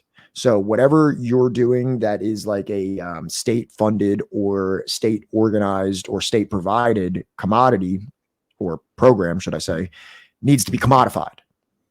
Right. And this process of structural adjustment is what continually fosters the dependence of the third world on these Western countries, and it opens up their markets for penetration and exploitation. And when you combine that with the interest that is associated with the loans coming from the World Bank, you essentially have what Thomas Sankara would identify as a hopeless situation of economic development. Okay, I said my piece. I'll play the video now. This is a 13-minute video. Do you have a specific time that you want me to play it, or? Nah, we'll just like, you know, play a little bit of it, you know. Today is going to be a collab with my good friend Mad Blender, so I will link her video below and her channel. Check her out. She is awesome, and she's recently gotten into a lot of leftist theory. She made a real good video about Gramsci and hegemony that I think that my subscribers would enjoy. I'm going to focus the most of my video on structural adjustment programs and the sinister motivations behind them and the reasons why they were so disastrous in so many countries. I honestly feel like I could make an entire series about the World Bank and the IMF and structural adjustment programs because there is so much to cover and there are so many coups. And is this like the beat to This Is Why I'm Hot playing in the background? These institutions and these policies. I hope it is. I'm going to try and keep it pretty straightforward today. We should play more beats in the background of our stream. Confessions and New Confessions of an Economic Hitman by John Perkins, and The Shock Doctrine by Naomi. I have all of these books downstairs. A really great Just job saying. in detailing exactly how debt has been weaponized against the developing nations of this world, and how the oppressive global hierarchy that we live in today is actively produced and maintained. So the IMF and the World Bank were both born after World War II. Oh yeah, it's day and night. That's what it is. In order to help the European nations with post-war reconstruction. And after that, their emphasis shifted more towards so-called third world development. Both institutions are headquartered in Washington, and the head of the World Bank is always an American, and the head of the IMF is always a European. This is why the economic ideology behind their prescriptions is often called or referred to as the Washington Consensus. You also might hear neoliberalism or austerity. All of these things are representing a similar kind of economic philosophy that pushes the idea that development is best sought through the freeing of markets. Yes. The main tenets Yes. of the Washington Consensus are privatization. Because at the end of the day, right, you will continue to have crashes. And reducing subsidies or public spending. Capitalism is a plastic Financial lawn chair. liberalization, trade liberalization, and currency devaluation. SAPs, or structural adjustment programs, which basically started to roll out in the 70s and 80s after the debt crisis, they were targeted at developing nations, usually nations that had oil or some kind of other resource that the US or wealthy Western countries wanted to exploit. So these nations were targeted, and they were convinced to take on loans for development projects, often through threats of violence or outright coups.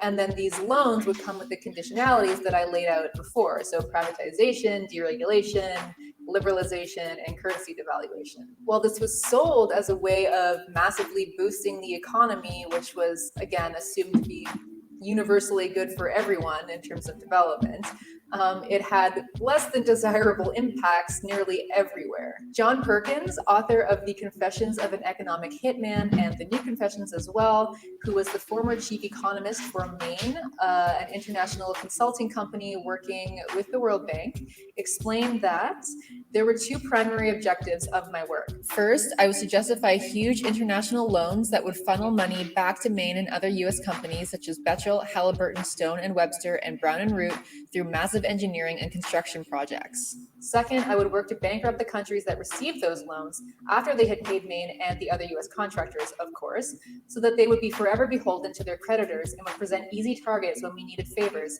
such as military bases, UN votes, or access to oil and other natural resources. The fact that the debt burden placed on a country would deprive its poor citizens of healthcare, education, and other services for decades to come was not taken into consideration. He discusses meeting leaders of big corporations such as Texaco, who admitted that they basically own developing nations. They control the military, they pay their salaries and buy them equipment, and then the military will protect them from local people who don't want oil rigs on their lands. The corporations themselves don't actually pay for all of this. The American taxpayer does. The money flows through USAID, the World Bank, the CIA, and the Pentagon. One CEO is quoted as saying, "Remember, countries like this have long histories of coups. If you take a look, you'll see that most of them happen when the leaders of the country don't play our game." Let's just say that governments that don't cooperate are seen as Soviet puppets. They threaten American interests and democracy. The CIA doesn't like that. So I'll talk a bit more about real-world examples of this stuff later on, but first I want to talk about why the theory behind structural adjustment itself was doomed to failure from the start. So privatization and the retrenchment of the public sector, which is assumed to be good for efficiency and, boosting the economy, quote unquote, can have very disastrous effects for marginalized people or just the working class. Retrenchment of the public sector leads to great job losses for public sector employees, and employment in the private sector is far more precarious. Typically, prices will go up, and so a price wall is raised for the most vulnerable who are denied access to basic services like healthcare, education, food, etc., which used to be publicly served. The removal of subsidies also lessens the quality of that healthcare and education, etc. The removal of agricultural subsidies means that farmers have a harder time competing with cheap imports, and so local farming. So it's funny that, she stated that, a lot of, and you also did that, one of the conditions, right, for these IMF loans is to the removal of any kind of social safety net, right? Like what happened in Chile. And it's also interesting that literally not even 10 years after the coup, all of the things that were removed that made the economy scream had to be re-implemented because they just worked. Yeah. I think this is evident at this point that, any kind of this is evident since the robber baron era that capitalists being able to run roughshod through a country's economy and, just have as much horizontal and vertical expansion as they please with absolutely no hindrance from the government. And then, subsequently being subordinating the government and being able to produce your own paramilitary enforcers of your private will is a fucking disaster. And it wasn't palatable for the United States. It caused the Great Depression. We adopted a more Keynesian method that saved us from the plunders of the Great Depression. And we've never really, through Reaganomics, we, obviously repealed a lot of regulation, but even to the degree that we have it here in the capitalist United States, we would never even come close to accepting the level of deregulation that exists in other countries that we need to exploit. No, because it would be a disaster. Well, I mean, like the other thing is that I think especially in the last 10 years, right? Or arguably the last 30, right? Maybe even actually longer than that. When you think about like the elimination of unions or like the union busting that happened under Reagan, right? And then into like Bush Sr. and then into Clinton and then like, Bush Jr. and everything. It has just been a slow removal, right, of welfare, right, of unemployment, of healthcare, repealing of like safety net after safety net, right, has just been cut, and as that continues to get cut, right, like education, for instance, like the whole idea that like we can be burdened with student loans and stuff is like a historically like recent thing. Like it used to be paid for by the state for you to have, a college education. Now that's no longer, on top of the fact that like education is like worse. I'm not education, but like healthcare is like worse than it's ever been, like a worst possible time than ever. Right. So you have people that like, do you remember under like Bush Jr. when like, pre-existing conditions became a thing? I don't remember it. No, I was a young boy that wasn't necessarily didn't have my finger on the pulse of so there was like a period of time where like your insurance, right, like you wouldn't even like get approved, right, let alone like if you it suddenly came up like you had a pre-existing condition, right, just by going to the fucking doctor, that you could like lose your insurance. All right. And that was going on like under Junior. And that's why like, Obamacare was like a big deal, because like suddenly you would get to keep your doctor and you couldn't lose your insurance because of a pre-existing condition. Right. Mhm. And that's like, where you find a lot of people like getting themselves into medical debt and stuff like that, because, it wasn't that great. It was brought to the table at concession, and, we honestly should just have single payer. I'm not, whatever. That's a whole other conversation about like what American healthcare should look like. But the point is that like, these safety nets, like education, healthcare, all of those things that I talked about before, that like a lot of countries in the global South and Asia and Africa and, Western Asia, were doing, right, prevented a lot of like what we are seeing today. Our economy right now is screaming. We are screaming. We're all in pain. Okay. Like none of us can get a fucking head. Right.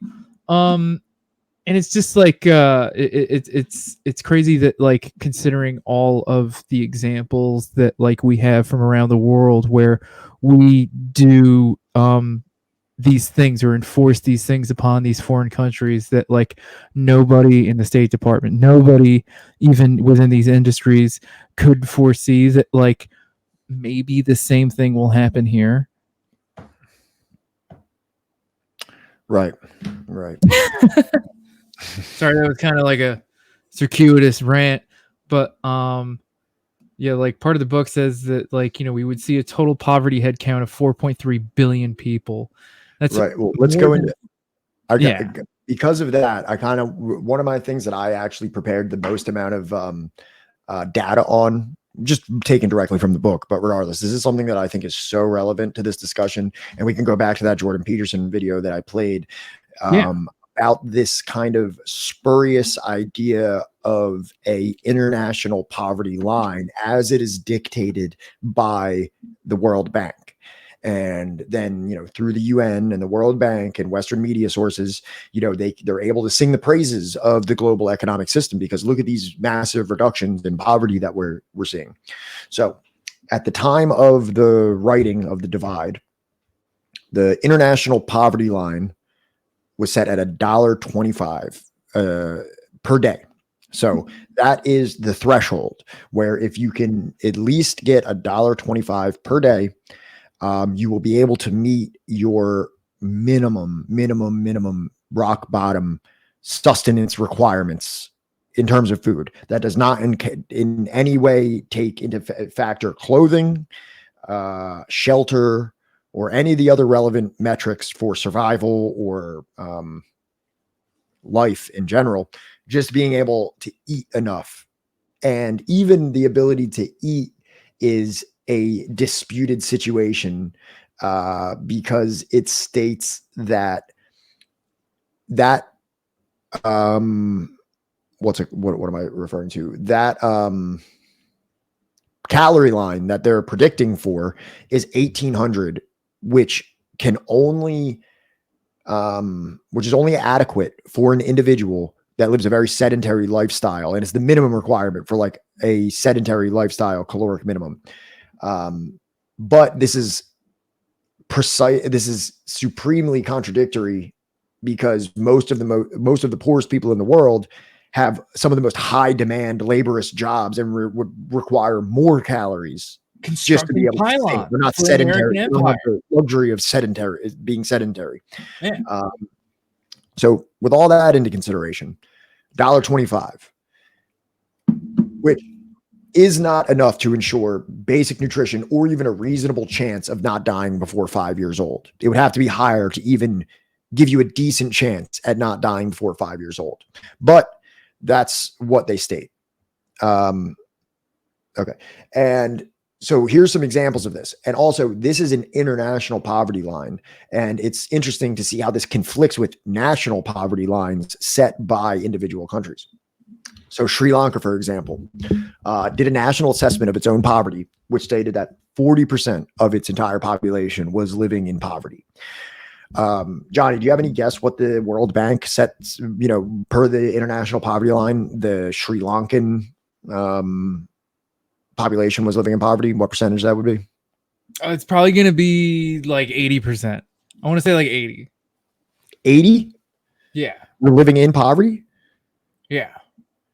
Per the World Bank. In Sri Lanka.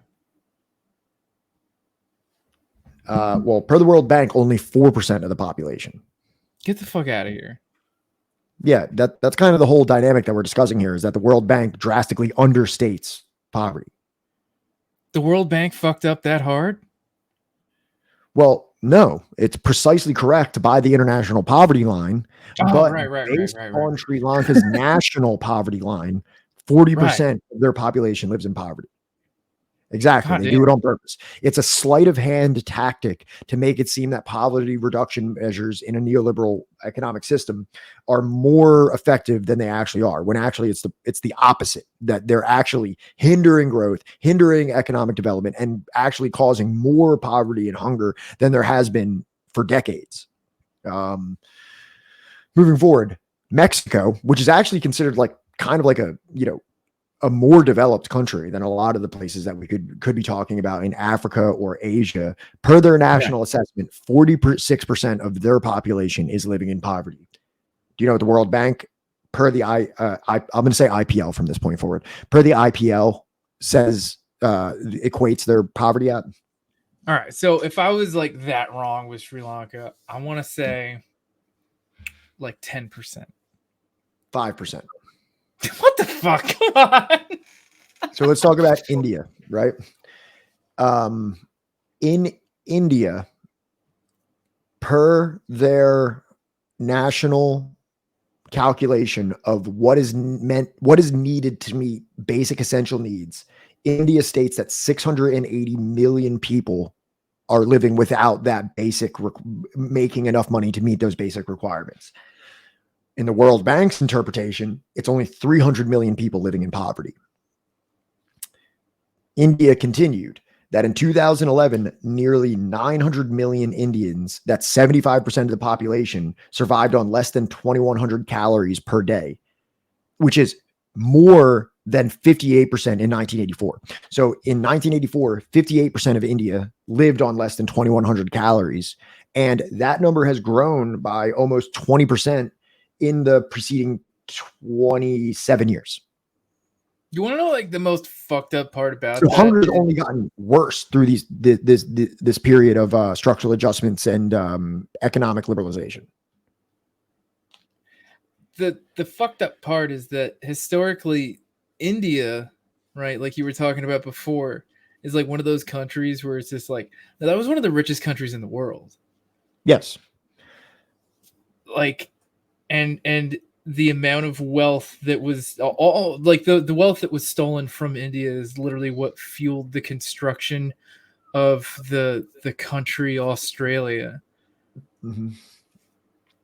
And this wasn't even something that was like a relic of ancient history. This is happening up into the 1940s under Winston Churchill, where grain was being requisitioned from India in the Bengali region, not only because there was like other starving people, but literally just for reserves.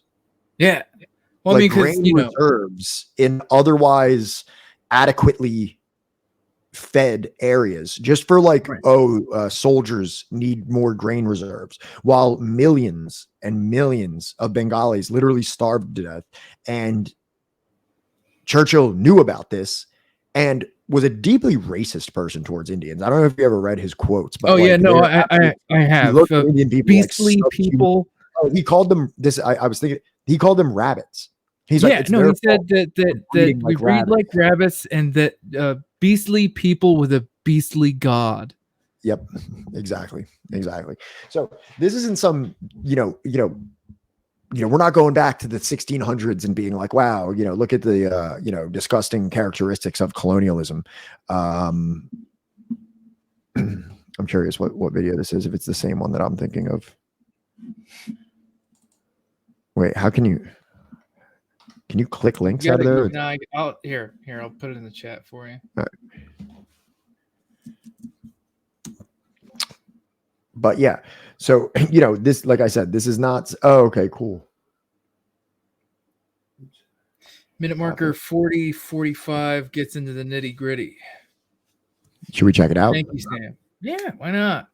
Wait, actually, let me finish my rant on this this numbers game here, right?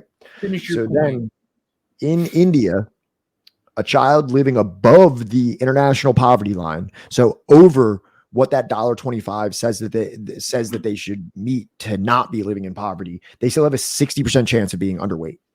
So, you can see this like conflicting and hypocritical standard that is being set by the World Bank. Like, yeah, $1.25, when I can't even adequately account for you getting enough food to not be underweight. Let's take Nigeria. In Nigeria, babies born to families face in Nigeria, babies born to families that are living above the international poverty line face an infant mortality rate of 160 per 1,000 deaths, which is over 10% more than the world. Oh no, it's 3 times more the world average. So even making enough money in Nigeria to be past the international poverty line and technically not statistically impoverished, you have a 3 times higher chance of dying during birth as a result of your economic situation.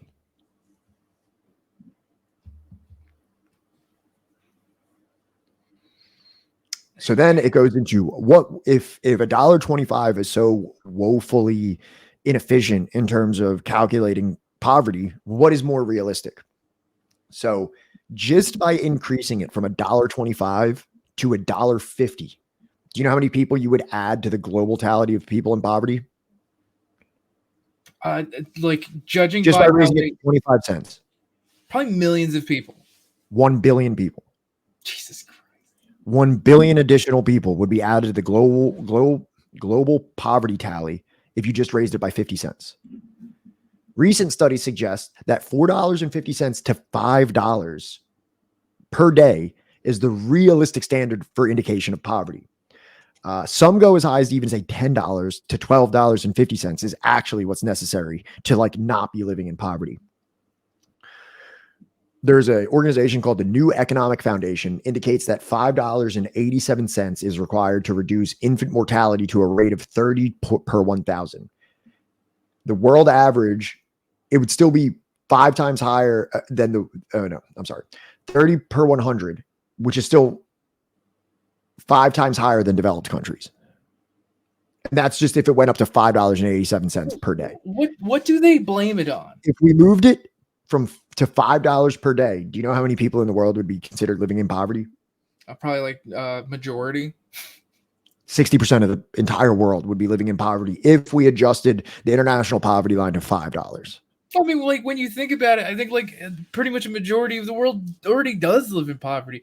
The majority of the world does not live in North America and what is it, Western Europe, right? That Exactly. that annoying fucking peninsula, right? At the ass end of Asia, right? Most of the world doesn't live there. Most of the world lives in Asia and in Africa, right? Well, that's where most of the world's population is. Right, most of the world's population is in Asia and Africa, right? Not this annoying loud peninsula throughout time, right?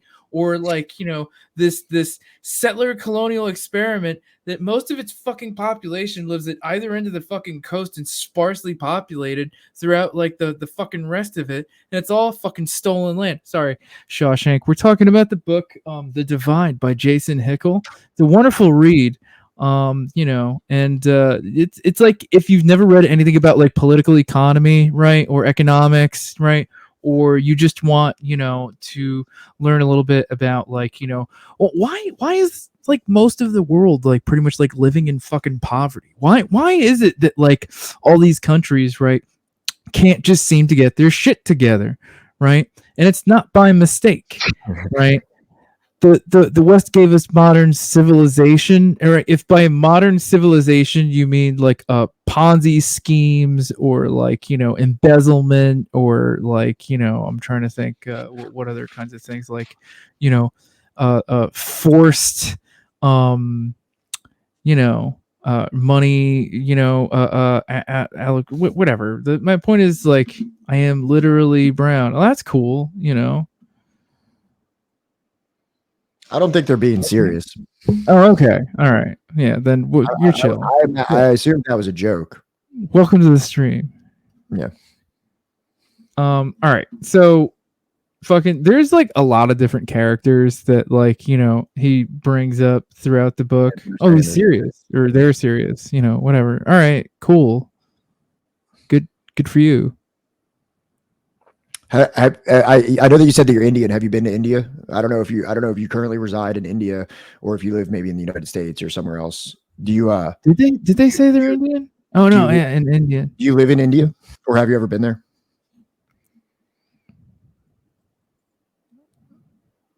Okay, what part of India?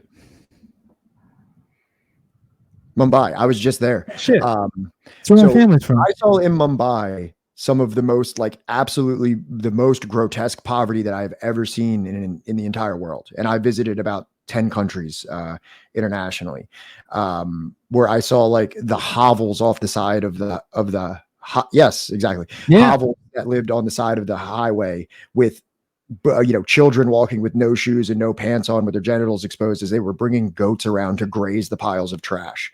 And this is sitting like in the shadow of these large like banking buildings and things like that. Yeah. I was staying in Santa Cruz. Do you know that area? It's interesting that in India that there's a town called Santa Cruz, but do you know the town of Santa Cruz?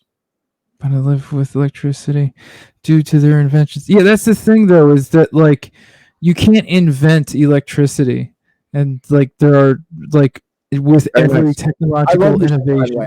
I had an amazing time in the city of Mumbai. Right, but the argument though is that like due to But their even if you invention, can point to the West, even though I'm not sure if the West, even if you can point to that, does that mean that the rest, that the quote unquote West is not worthy of criticism for the wrongs that it did? Even if you can point to some technological developments that were fostered under it, do you think that that absolves any kind of a more critical look at the negative things that have come out of it? And how it continues to kind of perpetuate the ills of society that seem relatively easily to ameliorate. For 10,000 years, everyone lived as subsistence farmers, as peasants. Yeah, but then how do you explain how they became like one of the wealthiest countries in the world that like England had to loot in order to construct Australia? Because prior to the intervention of Britain in India and China I think India in and of itself accounted for like most of world economy just because of how essential its trading was.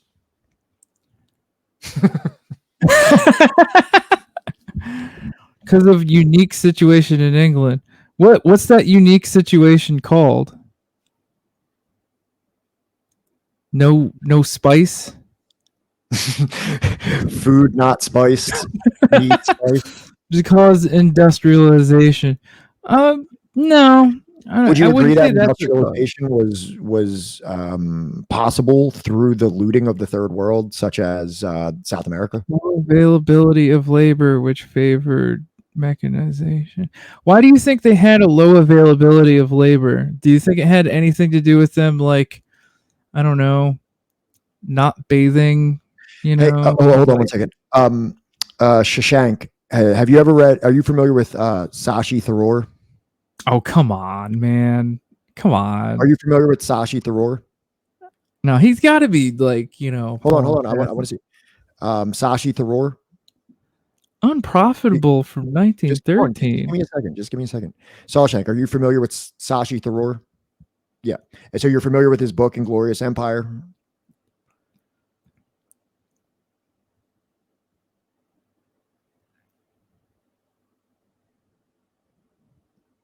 Okay.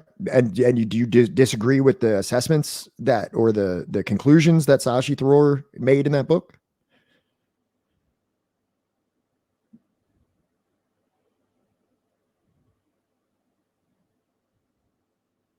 Okay.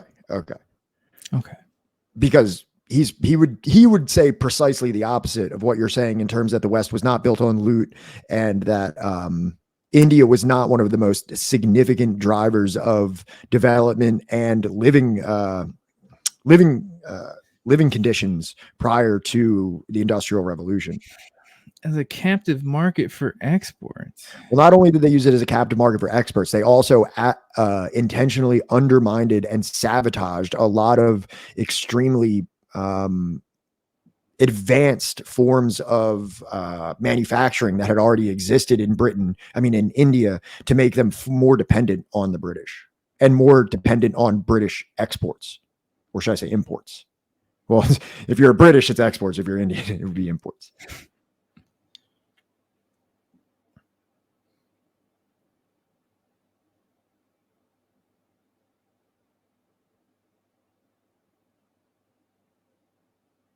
Pat fucking lives for this shit, so I don't know. Come with something fire, like I'm not sure about the advanced. I believe it was actually dowels. If you actually want to look it up, I believe it was actually dowels that were produced in India. I'm sorry, I haven't read Mr. Tharoor's book.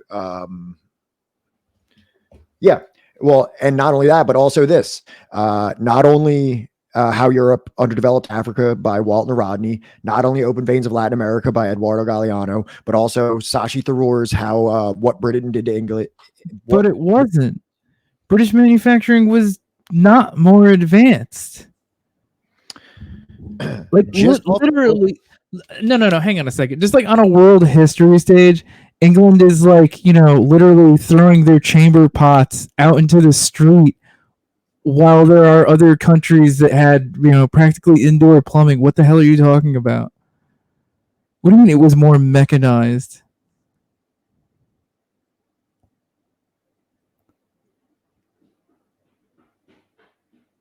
is mechanization, right? Whatever the hell that means. Is that like the tier they need to hit? Like, I think you've been playing like Civ way too much. And you need to, Shashank, I just want to read the back of this book to you real quick. it is not less manual labor. In the 18th century, here, give me a second, Johnny. In the 18th century, India's share of the world economy was as large as Europe's. So that's in the 1700s. India had an equal share of the world economy as anywhere in Europe, or I think all of Europe as a whole. By 1947, after 2 centuries of British rule, it had decreased 6-fold. Beyond the conquest and deception, the empire blew rebels from cannon, massacred unarmed protesters, entrenched institutionalized racialism, and caused millions to die from starvation. So this is just right on the back of the book, stating that India was as economically powerful as Europe in the 18th century. And that's like all of Europe. The whole wealth was just gold and jewels. No, they had resources. What the fuck are you talking about? There was textiles. There was textiles and jewelry. And there was textiles and other things manufactured in literally the India. spices. Like the spice market alone in the India was like world triple the was size of the English tripping over economy. themselves to have certain products from India because they were the highest quality. You need to read more. Honestly, I'm unimpressed. Like, I don't think anybody in the chat so far, Pat obviously is very not impressed by, like, you know, you're just coming in here disagreeing, right, and being contrarian, and you've got fucking nothing to back your shit up, right? And as far as, like, any of the points you've made, they've fallen flat on their face. Just chill, all right? Stop, okay?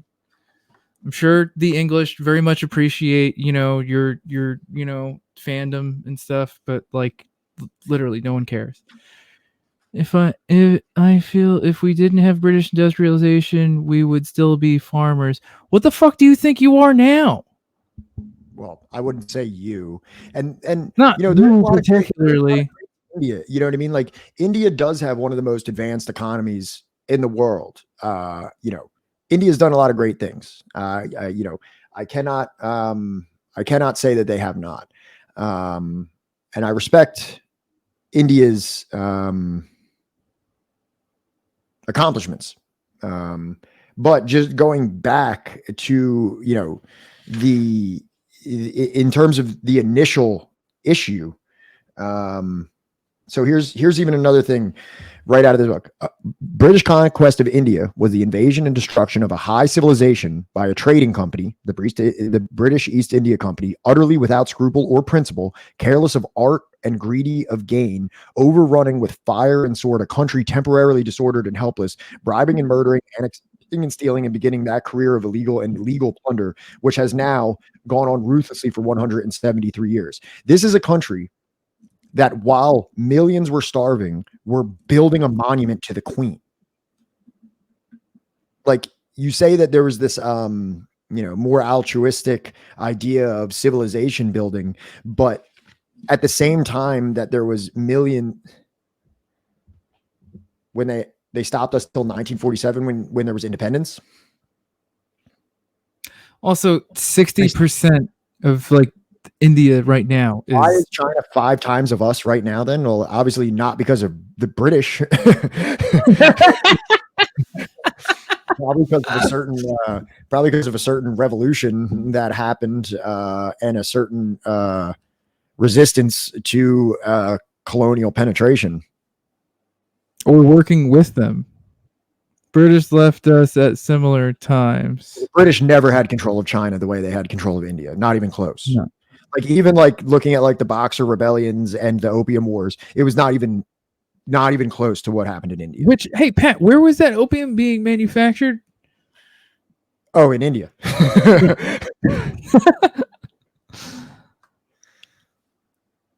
China was in a civil war. It's just as bad in India. I don't really even know what this means anymore. I don't know either, man. Like, I think this conversation is a little schizophrenic. I think you were trying to make a point, and now for some reason we're talking about India during during post-independence India, which I'm curious about because that's like completely off the topic. I mean, even right at the heels of independence, there was within the 1940s, there was millions of Bengalis starving as a result of British exploitation and requisition of grain for reserves, not even for like, not that it would be any more justified if they were feeding it to other starving people, but like simply for the reserves of the army, they were depleting the Bengali region of grain and millions of people died in a famine. China Yeah, I have no argument that China is doing better than India. Our lack of wealth right now is not because of colonization, bro. Well, I mean, you can look at, the colonial history, which absolutely intentionally underdeveloped India to a point of it requiring Western assistance. But then, India didn't necessarily embark on a, national program on a national program of socialism at the same time as China did. So it's kind of hard to compare the two. Who kneecapped you? The British? I agree. Yeah. That's kind of my whole point. And everything that like has happened since colonization, right, has literally acted as an extension of colonization. Back to the book, like Jason Hickel, talks about, Europe's industrial revolution was only possible because of the resources they extracted from their colonies, right? Much like how England, right, had colonies like India. The gold and silver they siphoned off of the mountains in Latin America not only provided capital for industrial investment, but it also allowed them to buy land-intensive goods from the East, which freed them to transfer their own labor power from agricultural to industry, right? Later, they came to rely on... I mean, I'm having fun just talking about the stuff anyway. Yeah. But like colonies didn't make a profit. India did only until 1914. Then why did the British stick around for 200 years? Right. Later, they came to rely on sugar and cotton produced by enslaved Africans that was shipped from their colonies in the New World. Exactly. Right. Grain from colonial India. An accredited and acclaimed anthropologist, and not only that, like literally, like I'm holding like handfuls of books that are written that are saying the precise otherwise. But I mean, like I guess we will believe the random Twitch chatter in terms of how this actually worked. I'll just read this real quick too. Nearly every kind of manufacture or product known to the civilized world, nearly every kind of creation of man's brain and hand existing anywhere and prized either in its utility or beauty, had long been produced in India. India was a far greater industrial and manufacturing nation than any in Europe or any other in Asia. Her textile goods, the fine products of her looms in cotton, wool, linen, and silk, were famous over the civilized world. So were her exquisite jewelry and her precious stones cut in every lovely form. So were her pottery, porcelain, ceramics of every kind, quality, color, and beautiful shape. So were her fine works in metal, iron, steel, silver, and gold. She had great architecture, equal in beauty to any in the world. She had great engineering works. She had great merchants, great businessmen, great bankers, and financiers. Not only was she the greatest shipbuilding nation, but she had great commerce and trade by land and sea, which extended to all known civilized countries. She was the India which the British found when they came. He also goes on to write real quick. If you're going to act like there was no like economic viability, no civilization, no ingenuity within India prior to the arrival of the British, I think I hate to break it to you. I think there's volumes of academic resources that would disagree with you, and I'm holding one of my hands. Pat, this dude has clearly been cucked by like the Lizzie in a box country for whatever reason. It's been cucked. It's class cuckery. All right. Clearly, it's so hard for me to deal with these schizophrenic conversations where when you tackle one point with a fact, they just like go to like a different thing. And it's like, you didn't even admit that you were wrong about the thing that you said earlier. And now I just have to run to another part. The goalpost gets moved over again and again. To say why that's wrong. And it's just like, it's just a headache. Shashank, how do you feel about Kerala? What is your opinion of Kerala and the government in Kerala? Also, I think people might come in the chat and not realize that I was just in India for weeks and like was like talking to people and interviewing people the whole time. He asked what your opinion of Kerala is. Kerala, the state of Kerala. Kerala. If you don't know what Kerala, I question if you even live in India at this point, or if you were even. I don't know. I don't think they do, dude. What? I don't think they live in India. I think they've been like pulling your chain the whole time. You may not actually live in India, and you may just be like oh, no, okay. No, sure. After that. What is your opinion of Kerala? It's highly educated. That's correct. Goddamn right. Why would you say it's highly educated?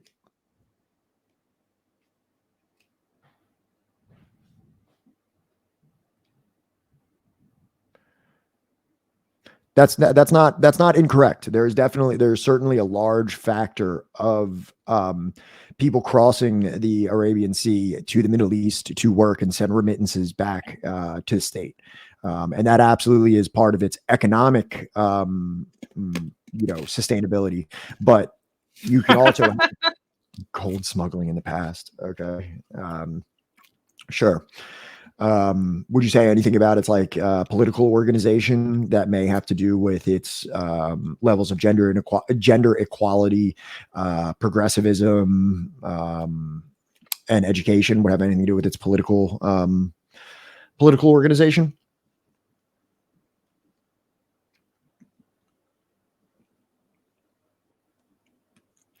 Only the education part.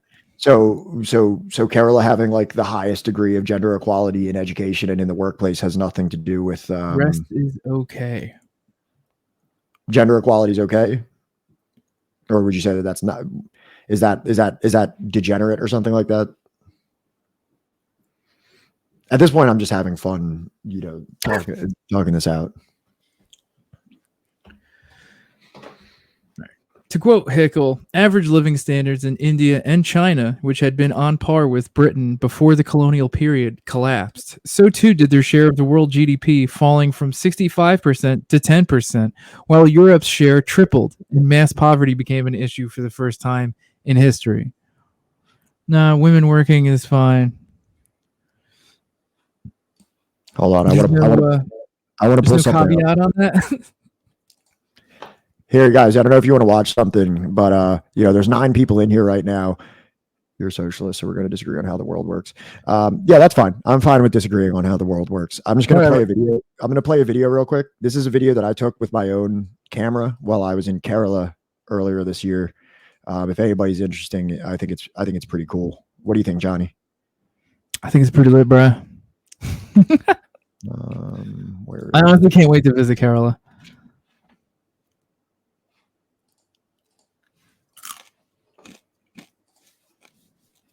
How do I zoom? Oh.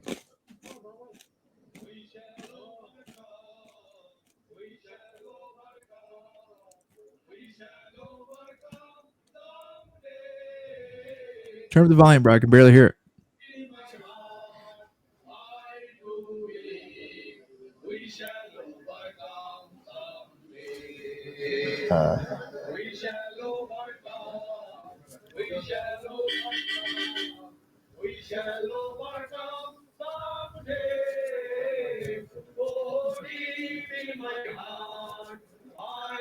Yeah, it was.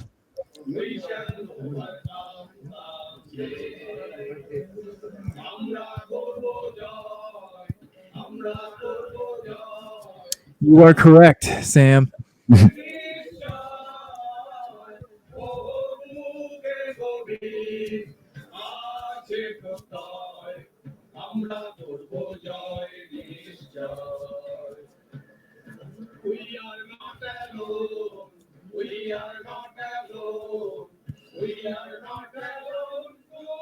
Oh no, dude, this wasn't even a protest. This was just party.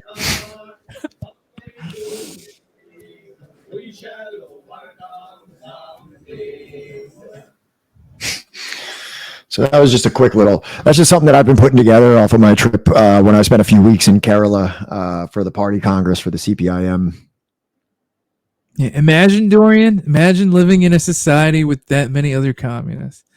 Imagine like living even just like in a town in America we're where on tangent, everybody. but I'm going to go to the Kerala Wikipedia page so that we can look at some of the metrics by which that they are exceeding all of the rest of India. Yeah. Let's see. I mean, that was one of the places, especially like during COVID, that like their representatives were like, I don't believe the CPIM has any formal affiliation with the CPP or CCP. yeah.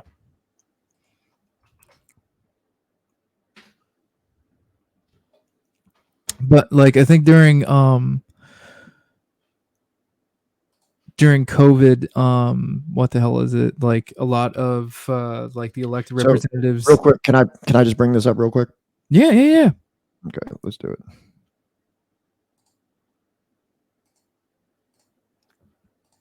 Okay.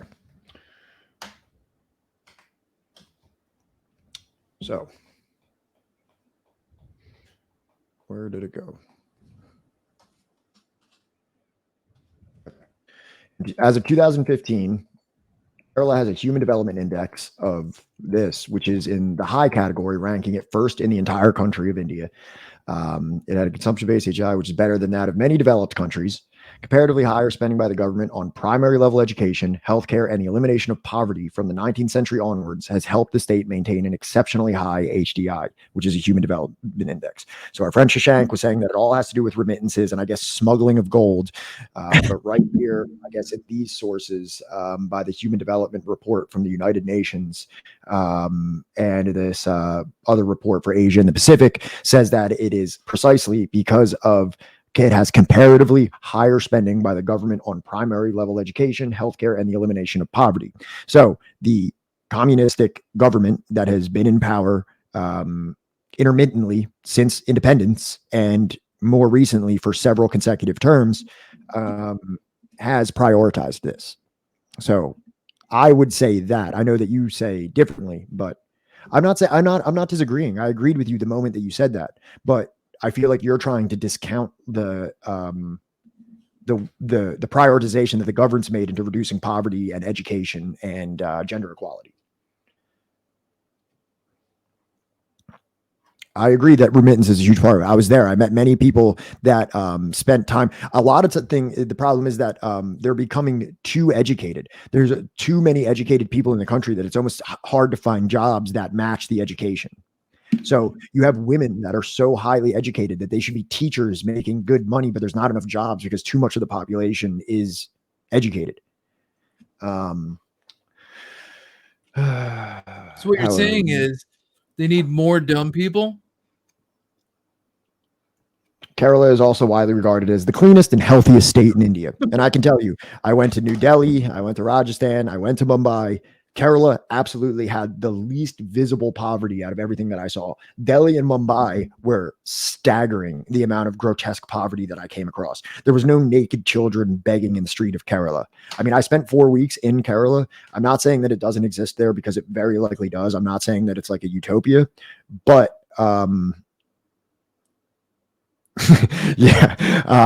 But I'm just saying that the grotesque level of poverty that sat on the street in Mumbai and Delhi, I saw that nowhere in the 5 or 6 different cities that I visited in Kerala. I just didn't see it.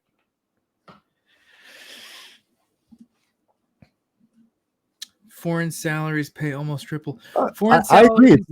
Yeah, I agree. I agree that there's countries, especially like that in Dubai and Saudi Arabia, that will pay more than India, and that's throughout the entire state of India, the entire nation of India. I agree. I don't have an agreement on that. What I'm asking you is that do you think that that is the sole reason? Because I have 2 sources right here that come from the UN that state differently. I'm willing to grant you that. Are you willing to grant me what I'm bringing up right here? I'll highlight that for you. I'll highlight it for you so that you don't have to search for what I'm referring to. Wait, so why would they come back to Kerala if like they're making 2 to 3 times more? Because they have family there. They go there and then they come back. Okay. Well, but why not just take their family with them? It's the same thing. It's the same thing with Mexico and stuff like that. You know what I mean? Like I'm not trying to say that he's completely wrong. They are completely wrong because they're not. They're Right. correct. Like, remittances are a big part of it. I agree. I'm saying there's got to be some kind of draw to make them come back beyond just a family, though, right?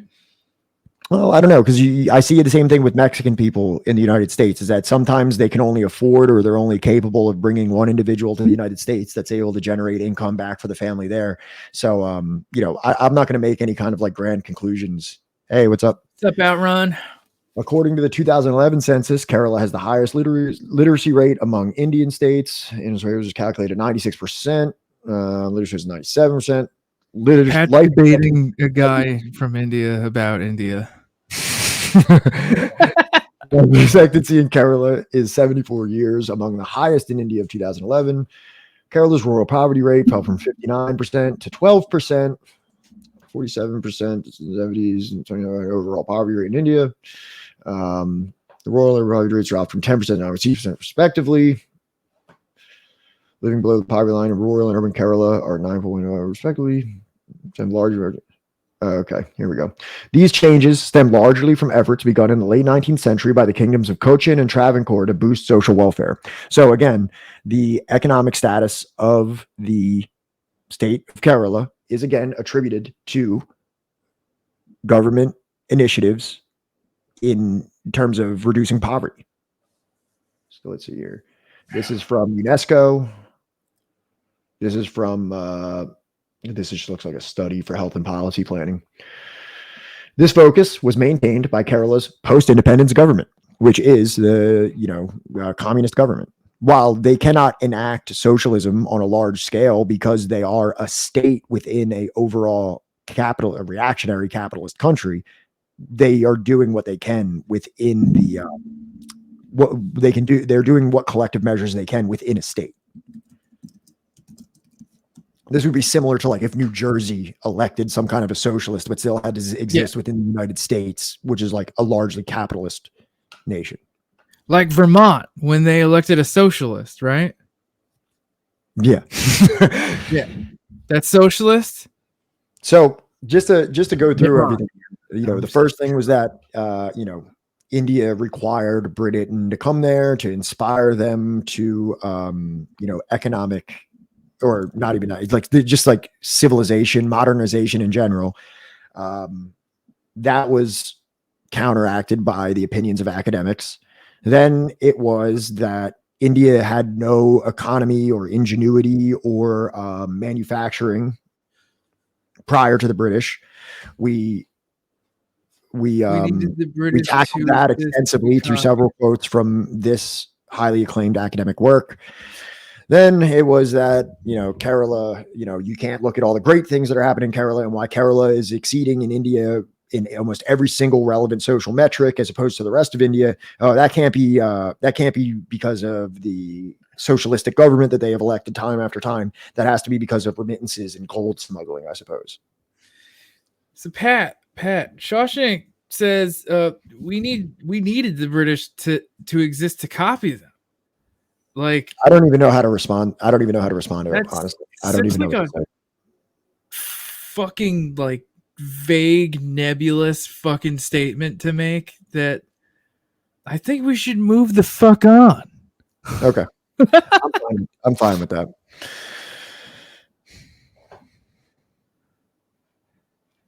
Socialism didn't work in Bengal. I'm not educated. I wish we could bring the shot on to talk about that. I know what Bengal is. I know it's another state in India, and it's also actually one of the ones where Bengal had a very vibrant communist movement. My friend Rajip, who I stayed with in Mumbai, his family is actually from Bengali, and a lot of them are communists. We actually have a close friend here in New Jersey as well, who is a committed Marxist-Leninist who has a Bengali descent. So there's certainly some people that I know personally that would disagree with you. But I don't know enough about the Bengali communist movement to sit here and reply to that with any substance. So if that's I'll concede to you on that point that I don't know enough about the Bengali situation. Well, Jesus Christ. I can't look at statements like that, not like be flustered. But whatever. Look, Shawshank.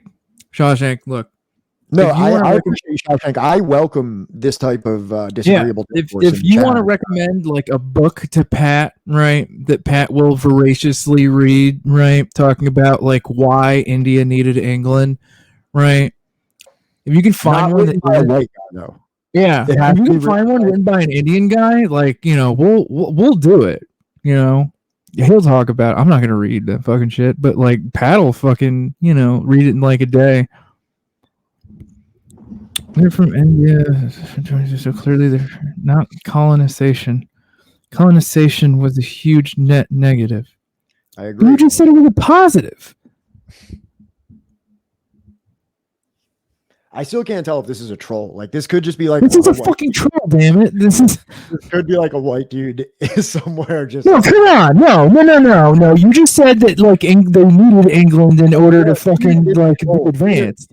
Even if it is a troll, it was like a cool springboard to like bring up this book, some of the Kerala stats, some of the footage that I took in Kerala. I got to stunt a little bit about my couple weeks that I spent over there. And actually, because of this, I believe we have the most viewers. We have the most people than we had the entire time. That only England figured out. Shut the fuck up. I mean, maybe. I mean, Stop. No, England is not the only country that figured out industrialization. You're going to tell me that like Germany never figured out industrialization?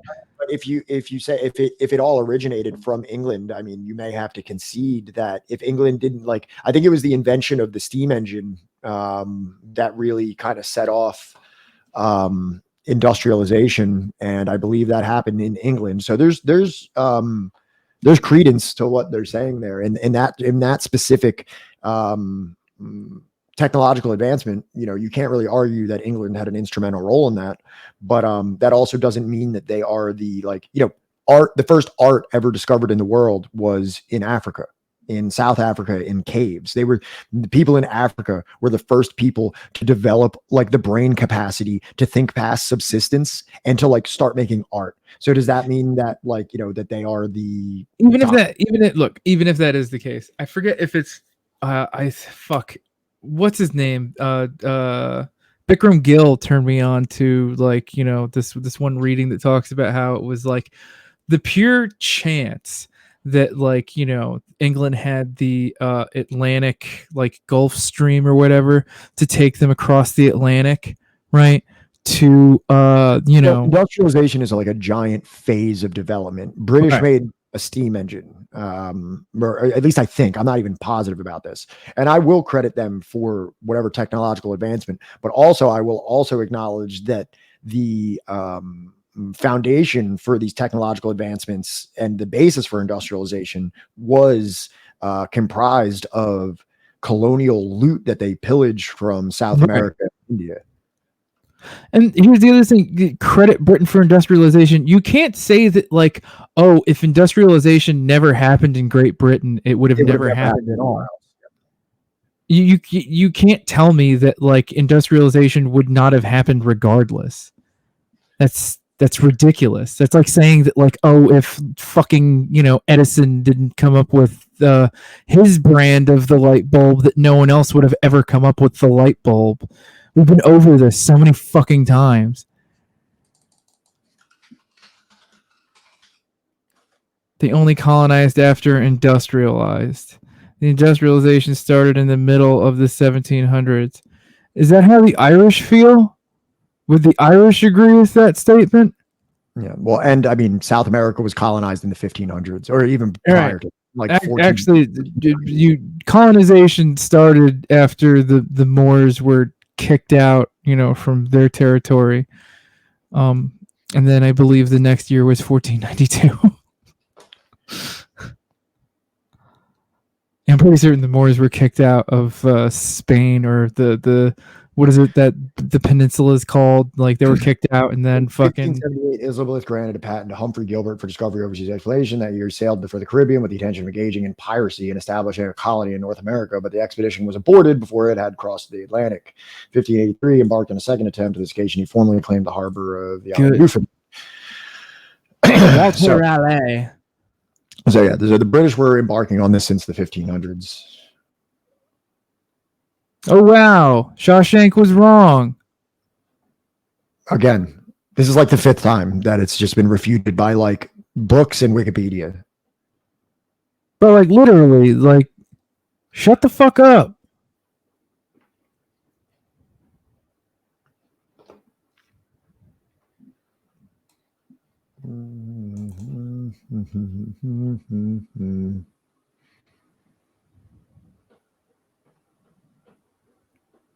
I think I'm going to ban Shawshank. You think it would have what? I think I'm going to ban him.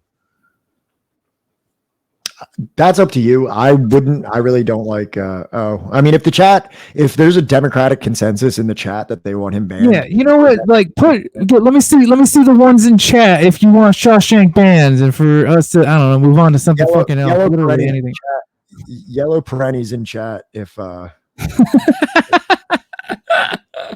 I'm gonna take a pee real quick while you guys figure this out. All right. Let me see the perennies in chat, and I'll figure out if I can actually ban somebody. I don't even know how to fucking do this. do do do do do do do do do do. Banana nut do do do do. Banana nut do do do. Banana nut do do do do do do do.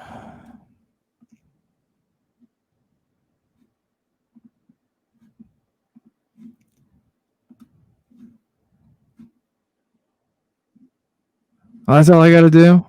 Just ban. Let's see. That's 1, 2, 3, 4, 5. You know, there may have been some double dipping in the voting process. I am sorry, Shawshank. I am sure, you know, that like if you really want your argument to be heard, you'll find another way in to the community and, you know, derail us some more. Chile is rich. The Philippines are rich. Yeah. You do not go to poor countries to make money. You don't. All right. The Philippines are rich. Do you have anything to say in your defense, Shawshank? We will give you a military tribunal, as occurred in the Sierra Maestra under the July 26 movement. Shawshank, I mean, like, look, Pat loves you. You know, I'm eating is rich. There are no poor countries. Only the people are poor. This is only our 3rd stream. I love our chat so much. Yeah, I think we have. You know, I think we have a beautiful budding community of fellow subversives.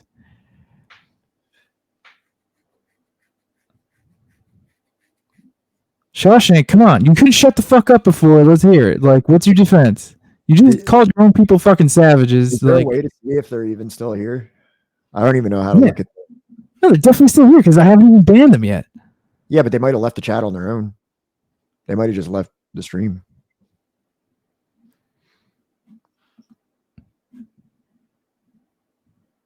Are they still here? Nope, they left. All right. Yep, we won. We did it. We didn't even have to ban anybody. We didn't even have to ban him. All right, we welcome your return, Shawshank. If you're watching the VOD later, you know, hope you're having a great day.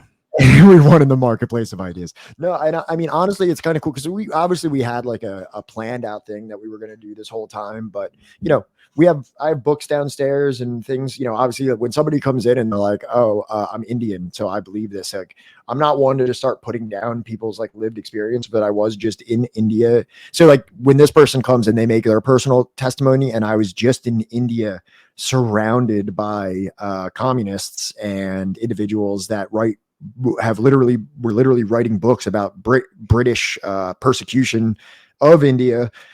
and I've interviewed, and I have content where I have hour-long interviews with multiple Indian comrades, I feel somewhat justified in being like, you're full of shit, dude. My family history is complicated. I'm Anglo-Indian on my father's side, from Mumbai, right? So, like, you know, when he said that, like, they would be savages without the English, I'm just like, eat shit. I want to ban you. Obviously, it would be too much of a doxing, but if you, I've seen Johnny's dad. If you ever saw his dad, you would be like, he's absolutely Indian. It's a, you know, I swear to God, I really am. You know, like maybe one day I will have like my dad on stream. One day, and we have we have a friend of ours that's actually going back to Bengal, very in the near future. Like right now, I think he might be in Bengal right now, and he's a full-blown committed Marxist-Leninist. So yeah, I'm pretty certain the last Instagram post I saw him, he's like with his wife in like Calcutta or something. Yeah. So, all right. I still am not even entirely convinced that person was from, because when I said Kerala, no, they probably weren't. When I said Kerala, Caroline, Caroline, I was like, why would an Indian person? Kerala's. Oh yeah. You related to no, Vijay. I'm not. Vijay is not my dad. Vijay is one of our spiritual advisors. It'd be cool to have Vijay as like an uncle though. Me and Johnny actually met Vijay a month or two ago. Yeah. We went to a talk. For all the TRRS heads in stream, you already know what's up. Yeah, no, I want to ask Vijay if he would adopt me as his nephew. Adopt me, not as a son, just as a nephew. You know what I mean? Like, not a lot of responsibility. You know what I mean? This is a low commitment relationship, but just adopt me as your son. I mean, as your nephew. As your nephew, you know? Please respond.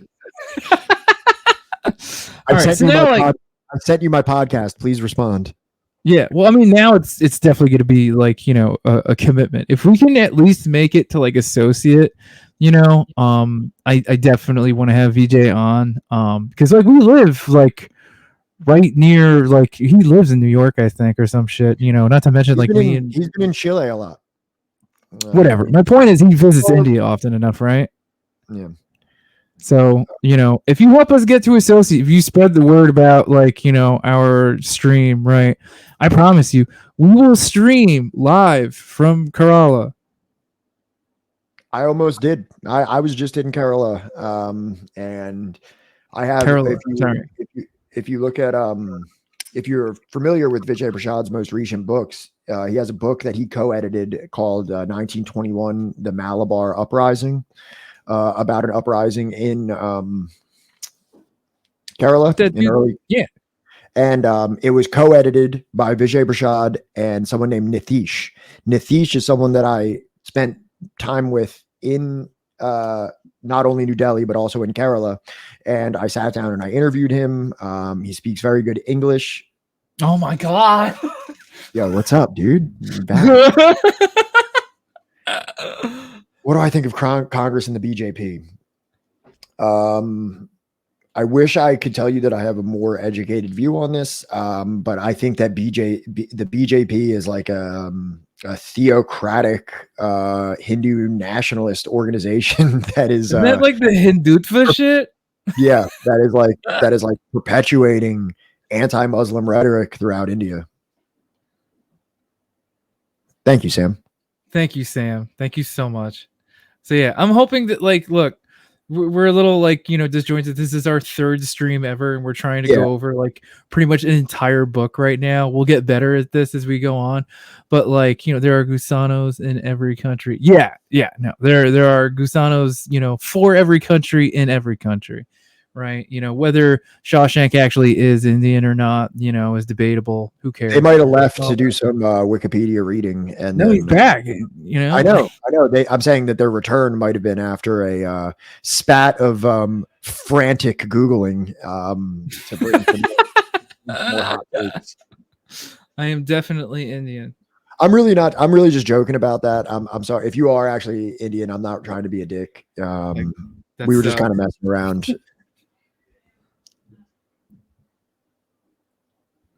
And I respect your perspective either. You know what I mean? Like, Yeah. I'm a white guy from New Jersey who spent 6 weeks in India and read a couple books. I'm by no means an expert. You know what I mean? I'm a guy with a Twitch stream that bullshits about politics. Right. I'm open to being wrong. I'm open to perspectives that I haven't come across. If you have, like I said, we've both requested, if you have like a book or a maybe like a political thinker that would you say is more congruent with your outlook, and you wanted us to check that out, you know, I would be open to. And then We're down. I would cross-reference that with my Indian sources of people that I know in India that seem to be on. Okay. I'll give a nuanced take of the last thing I said. Okay. Yeah. You know, we also have a Discord. So, you know, at the risk of, you know, shooting myself in the foot. Yeah, man. Like, if you got a long form take that you want to give, go ahead. Whatever. We still need to fill that shit out. But Well, hey, and controversy is great for publicity. Yeah, give us your nuanced take. I don't care. And tweet at us. Where our Twitter is also linked. So if you want to do like a Twitter thread at us, you know, on Twitter, you know, I'll we'll read it. We'll go over it. We'll go over it live. We have nothing better to do. We literally have 10 people in the chat. Yeah. Like you've now hijacked the entire stream, Shawshank. Like, we've willingly given you the wheel. We have abandoned all structure. Yeah. Just to focus on your comments. Like, you know, we were hoping, Shawshank history. This is now the Shawshank history stream. White people were savages too. They killed millions, just to make sure that this doesn't get clipped like fucking I'm saying this shit. Would you say that they invented most of the modern world by virtue of like meritocracy, or would you say that they invented the modern world just by the virtue that the modern world is a product of their brutality and subjugation? Like we have no other conceptualization of what the modern world would be if it was not a modern world that was like the product of a Eurocentric campaign of like hegemonic domination of the entire planet. So it's like, it's not like we don't even know what the alternative modern world could have been, or what the modern world might be if it wasn't for something like the British Empire, the US Empire, or other forms of colonialism that you know, pretty much organized the pervasive understanding of modernity that we exist in. You want to know what no, but you know what I'm saying, right? It's like, yeah, no, I get what you're saying, but it's like, you know, here's the thing. The only reason that like we think that they invent most of the modern world, right? They were in a unique situation where plagues killed millions of them, causing a labor shortage, incentivizing mechanization. No, that incentivized colonization, bro. I hate to break it to you. You know, without labor shortage, you can't have industrialization. Actually, that's the plague. Didn't they have slaves? Without the plague, right? You wouldn't have had the rise of mercantilism, right? What kind of labor shortage did they have when they literally had slaves and they had colonies?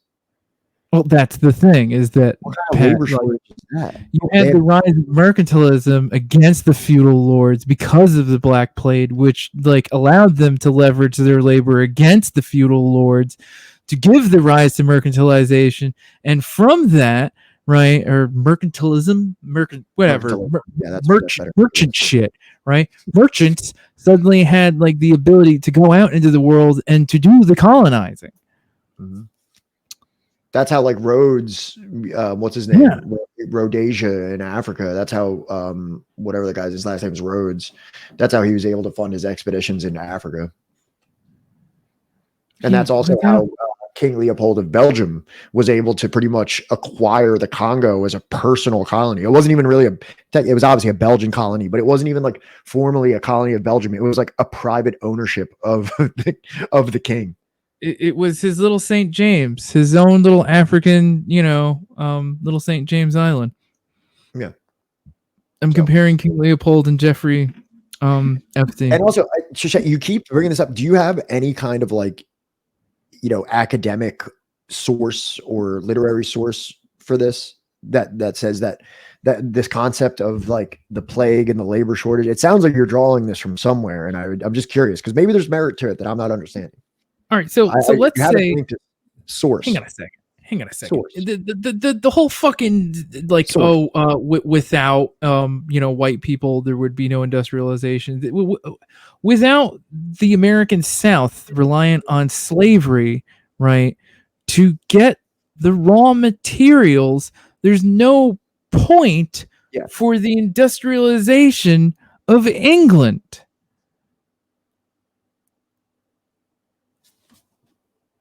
They might have to leave chat and go Google some stuff real quick and then come back. So riddle me fucking that, Shawshank. 0034. Slavery was preventing the South. Slavery was preventing the South from industrial. No, dude. Oh my God. Without the raw materials being collected by the slave labor, right? There's no point to the industrialization of the North or of England. We're going to be covering some books on American history soon too. It's on the Gerald Horne is up next. Yeah, all right? Gerald Horne is coming next. So and we're going to have Gerald Horne on fucking stream. Right now, remember this conversation. If you have slave labor, you have no incentive to have machines which reduce dependence. Then why was the cotton gin invented? Because labor is literally. You said there was a shortage, dude. Which is it? Famously, the cotton gin did not exist, actually.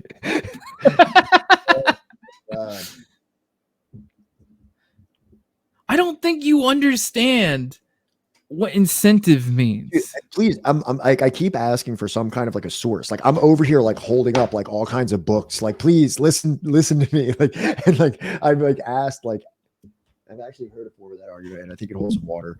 The fact that slavery was industrializing was probably the incentive for the northern ruling class to get involved in a war. Maybe. I mean, it's a bunch of sources. You know what? We if we really wanted like at some point for the political and historical stance that I'm postulating here to you, I'm able to provide like a series of academic articles, books, and otherwise source what I'm saying. And the fact that you can't do that as quickly or like even at all makes me seem that you have more of a tenuous grasp on this and less of a, and less reading on it. Yeah, this is vibes based theory, man. Like I feel like you got like grifted by some white guy, right, who made you feel lesser than, right, and he was wrong, but he made you feel bad, right? I'm arguing more from first. What the fuck are first principles? First principles is like a form of argumentation. Like you have your like foundational principles, and then you like form like a logical basis from that. So this man knows like theory on like fucking debating and bullshit, but he can't fucking like cite a single source for his bullshit take. Well, and we're arguing about history. You know what I mean? Like, right. So a first principle is a foundational proposition or assumption that stands alone. We cannot deduce first principles from any other proposition or assumption. It's a philosophy thing. We're not talking I mean, we are talking about somewhat. I don't give a shit. I don't give a shit.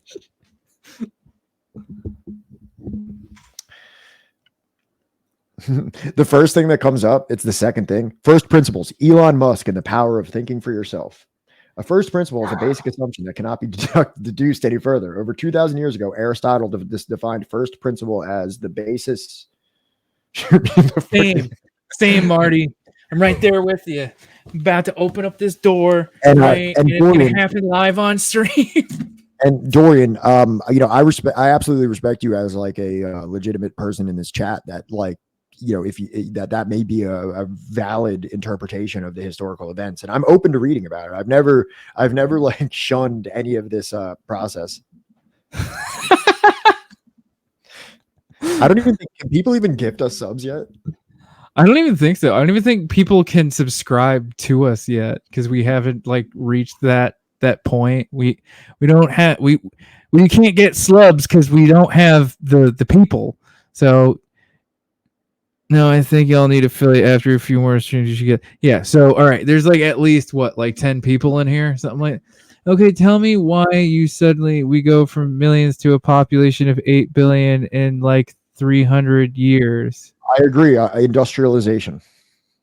I mean, After 10K years of backbreaking agriculture. Well, I mean, like, isn't that people like are still engaging in backbreaking agriculture? 60%.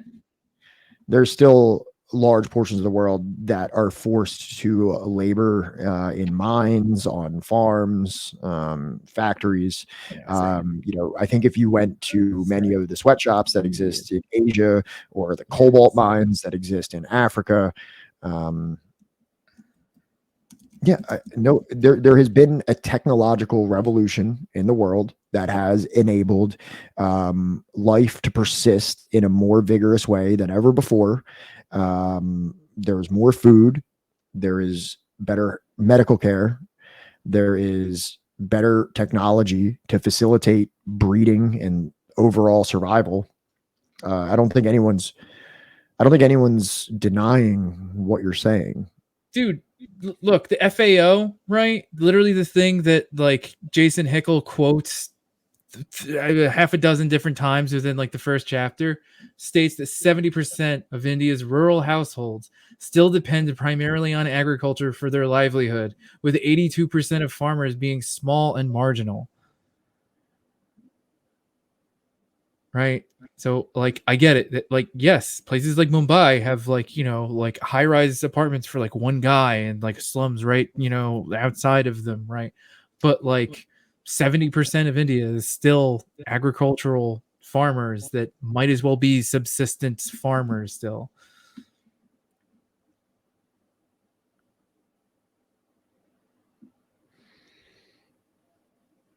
I've never worked in a sweatshop. You can say one just because you use the adjective backbreaking to refer to one and not the other. I mean, you know what I mean? Like, I don't know, what's really, you can look at what some of like the fucked up practices that happen in sweatshops in like Bangladesh and shit like that. And I think you'd be hard pressed to go to those people and be like, this isn't backbreaking. Yeah, plus isn't there like a bunch of fucking like articles and shit about how like even European peasants, right, had like more time off than like the modern day counterpart of like farmers and shit. We agree that they don't have any other options. That's part of the problem. Well, I mean, technically they do have some options, protracted People's War.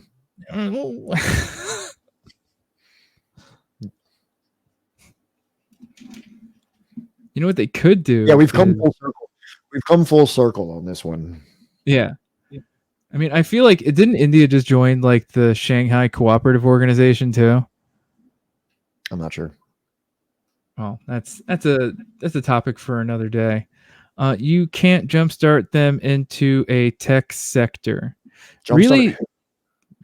Can a tech sector exist without resource extraction from cobalt mines and things like that? Like, isn't there always going to have to be like a laboring class to extract all the resources necessary for tech production? Isn't the whole thing about like how come every time I call IT, I'm calling to a dude that doesn't sound like his name would be Steven, right? Answers the phone is because we literally exported most of our IT and tech jobs to India. I don't even know if he's talking about India anymore. I don't know what he's talking about. I don't know. I keep saying he. I'm sorry. I don't know what they Shawshank's arguments have to having a Marxist or historical materialist point. The thing about the U.S. Civil War, the increased productivity of industrial capitalism compared to feudal or slavery-based agricultural economies. How would they build the machines? From what what I mean? Like they would use machines to do all that, not people. My guy, where do you think in the world we have machines doing all of this and not people? And not only that, you're kind of implying that like let's say the cobalt mine in the Congo, as if it's some purely internal operation and it's not already owned by the West. And if the West didn't, like, if the West wanted to, they could have just put machines there if that was the smart thing to do. Chile. You think Chile has machines doing the mining? Are you messaging us from some alternate reality where Project Cybersyn was never abandoned because Allende was never overthrown? Chile has machines doing a lot more work than in African countries. Thank you, Sam.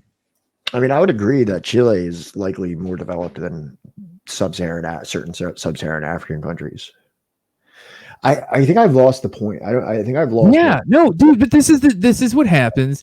This is what happens when you give them an inch, right? Suddenly the goalposts start levitating out of the fucking ground, right? And this now becomes the Shawshank fucking stream. What was the nuance? Didn't they say that they were going to provide like a nuanced estimation? Yeah, no, but like I'm not gonna have them like they're limited by like a character count. Tweet at us.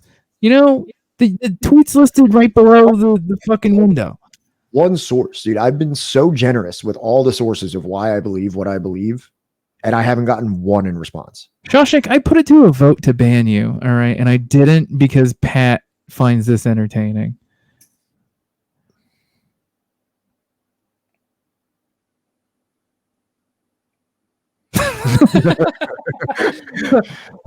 Vlad is putting their vote up once more. Okay. All right. Thank you. Okay. Tweet it at us. I don't know. All right. I do have to get out of here at 9. I got a couple of things to do for school before my midnight deadline that I have to submit. You're fucking killing me, but all right. Dude, I'm trying to get through full-time school while doing this, and it's all right. difficult. And we spent at least an hour talking to Shawshank. What's better than that? I feel like the content we fucked around for an hour. I feel like Vlad, would have liked to take the spotlight, for at least 10 of those minutes. What does Vlad want to talk about? Vlad, I don't know. Vlad, ask him. Vlad's welcome to say whatever you want, whatever they want. We appreciate you too. We talked a little bit of shit, and we collectively apologize for that. Yeah, it was a little bit if you won't come back, we'll be back Wednesday night. We'll be back Wednesday night. If you want to bring any more information to the table, we'll look it over. Okay.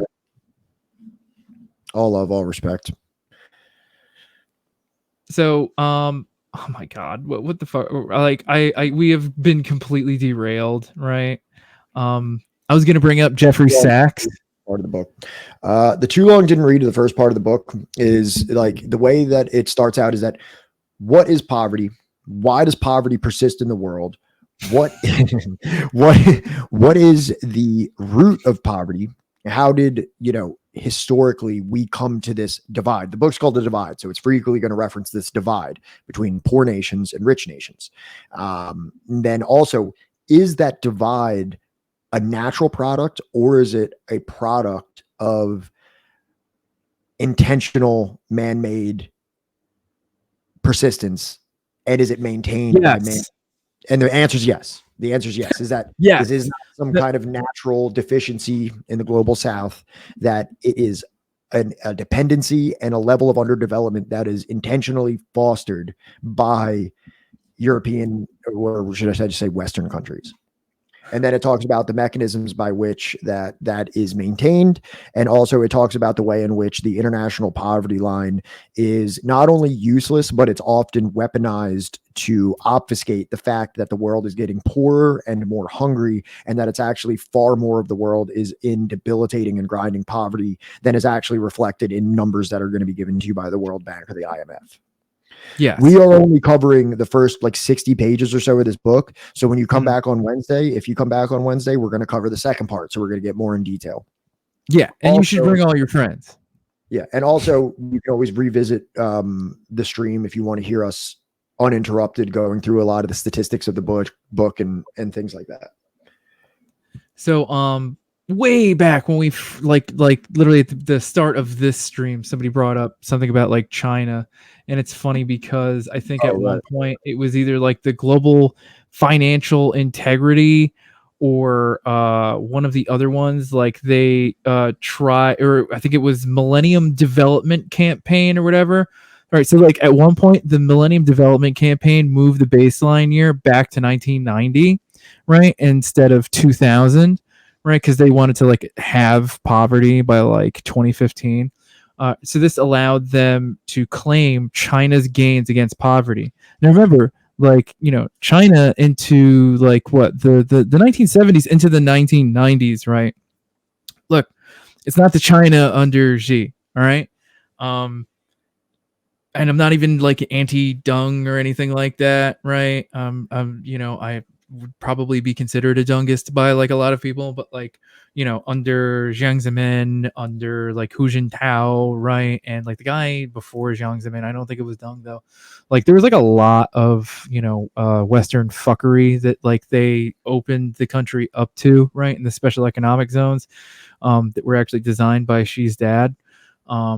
You know, or at least he helped like design them or to create them, right? So that allowed like the Millennium Development Campaign to swallow up, you know, the goals that China made against poverty.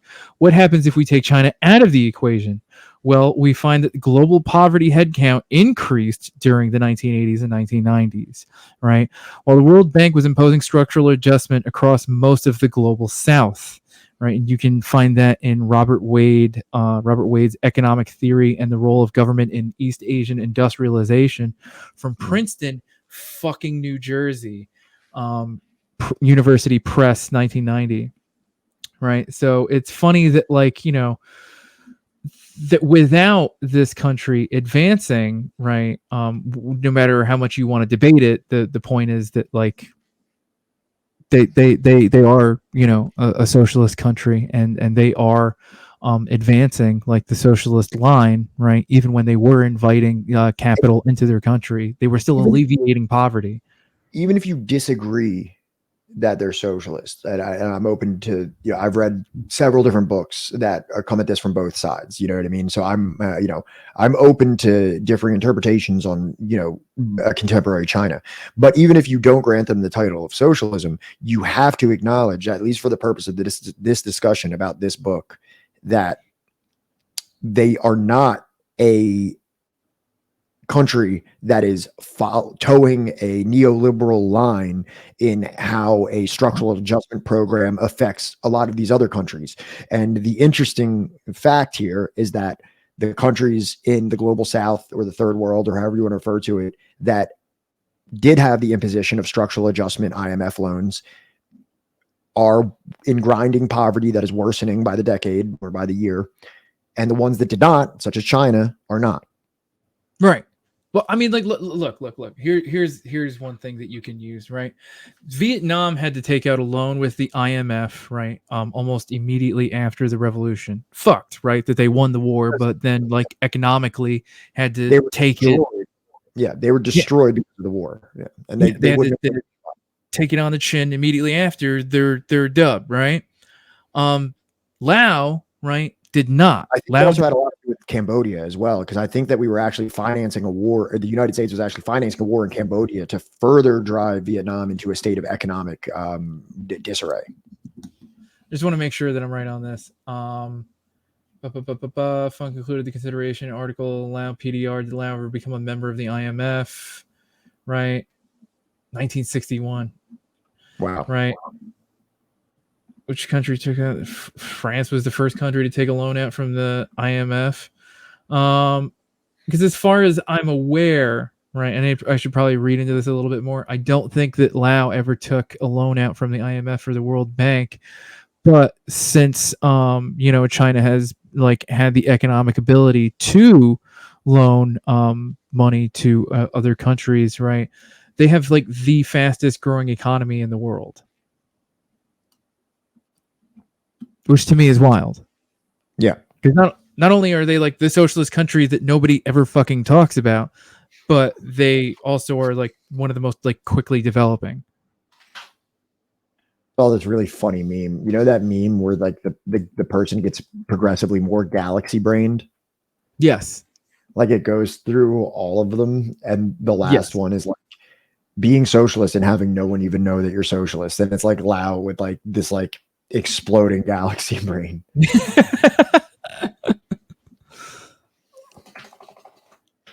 It's kind of funny that like, you know, America is always like very hostile about China, very hostile about the DPRK, very hostile about Cuba, almost like needlessly, right? But like Vietnam and Laos, like no, they're just like, it's like Vietnam no longer exists anymore after like the war is over, and Laos is just like straight up never even like remembered as a country. There's like shh. Don't tell anyone about it. I would have to read more about that. The only thing that I really know we're building rails. The only thing that that I really know about Laos is that following the Vietnam War, or well, during the Vietnam War, they were like the most bombed country in the entire world. Yeah. A country that we were never even at war with because of their proximity to the Ho Chi Minh Trail. They were bombed more than any other country in history. Per square mile, more bombs have been dropped on Laos than anywhere in the world. And even to this day, I think somewhere in the thousands of people die annually in Laos by unexploded ordinances from the Vietnam War. Oh yeah, so, yeah, and the companies that manufactured those ordinances refuse to tell the people how to disarm them. So they've had to come up with their own ways, either to set them off, right, or had to figure out literally on their own how to disarm like the munitions when they find them. Right. So that's a little horrifyingly tragic piece of dystopian trivia for the people of Laos. That you know, through a country that they were never even formally at war with, some child can go out and play in a field and explode by an ordinance that's been sitting there undetonated for 30 years, 40 years, whatever. 50, 60. And like thousands of people. Like that's like a relevant death rate for their country to be like, yeah, you know, this many people die of cancer, this many people die in car accidents. Then we have these thousands of people that die just because of bombs that have been left in this that never exploded. There's, I think there's like an article or like a documentary called "Death from Below," meaning that, you know, there's death from above, but this is death from below because there's unexploded ordinances in our ground. Is that the one where it's like they also are in Africa and like they have the giant like African rats that like they train to sniff out the bombs and like landmines and stuff? No, I've never even heard of that. Oh, bro, it's crazy. No, they're like fucking like New York City, like subway looking fucking rats. They're fucking gigantic and they like train them to sniff out landmines and shit. Oh god. All right, what do you say? You think we'll wrap up here? Only because, you know, you need to, because you got school in the morning. We've been screaming for 3 hours and 10 minutes. What do you? I got work in the morning. I got school I got to finish. What more is there to do? No, you're right. All right. So next time, fellow subversives, right? We're gonna probably not get derailed. Maybe, I don't know. It depends if Shawshank shows up again, or if like anybody else, because Pat is just like thirsty for debate. We are gonna go over the next half of, or maybe even just go over the first half again of Jason Hickel's The Divide. And yeah, if, like, you know, there's like at least what 10 of you in here. If you tell 5 friends and they tell 5 friends, you know, hopefully we can get to associate, and then you know, someday soon we'll be able to have like. What are the actual requirements for associate? What does that even? I've shown them to you before. I think we got to get like 25 people in here or something like that. All right, well, we'll figure it out. Something like that. We'll figure it out. We'll get there in due time. But whatever. Sam sent a Vijay Prashad tweet in chat. Do you want to check that out before we close? I don't want to leave that unanswered. Nah, we should. Come on, throw it up. Send it to me. I don't know why I can't open these. Sam, you've been absolutely awesome. Thank you for participating and interacting. We really, really appreciate it. Also to you, Vlad. Frankster says overturn, you know, we have so few people in here. I'm gonna thank you all by name. Academy Impossible, thank you so much. Alien Gathering, thank you so much. Commander Root, thank you. Cycrum, thank you again. Dorian Sapiens, thank you so much. Franker Stays, Frankster says, thank you. Gravewax, thank you. Lizzie Beth, thank you. Lori Pub, thank you. Social Streamer Growth, thank you. Strin Sam, thank you. And Vlad the Victor, thank you again so much, all of you. It has been our absolute pleasure to have you here. It has been absolutely wonderful. And Marty. A troubling illustration provided to us by our good friend Sam of our spiritual advisor, Vijay Prashad, sharing a map of U.S. bombing in Vietnam, Cambodia, and Laos. Each black dot represents a 1,000 kilogram bomb, a great human rights catastrophe. That's yep. So we'll leave you with that. Jesus Christ, 1,000 kilograms is 2,204 pounds. Yep.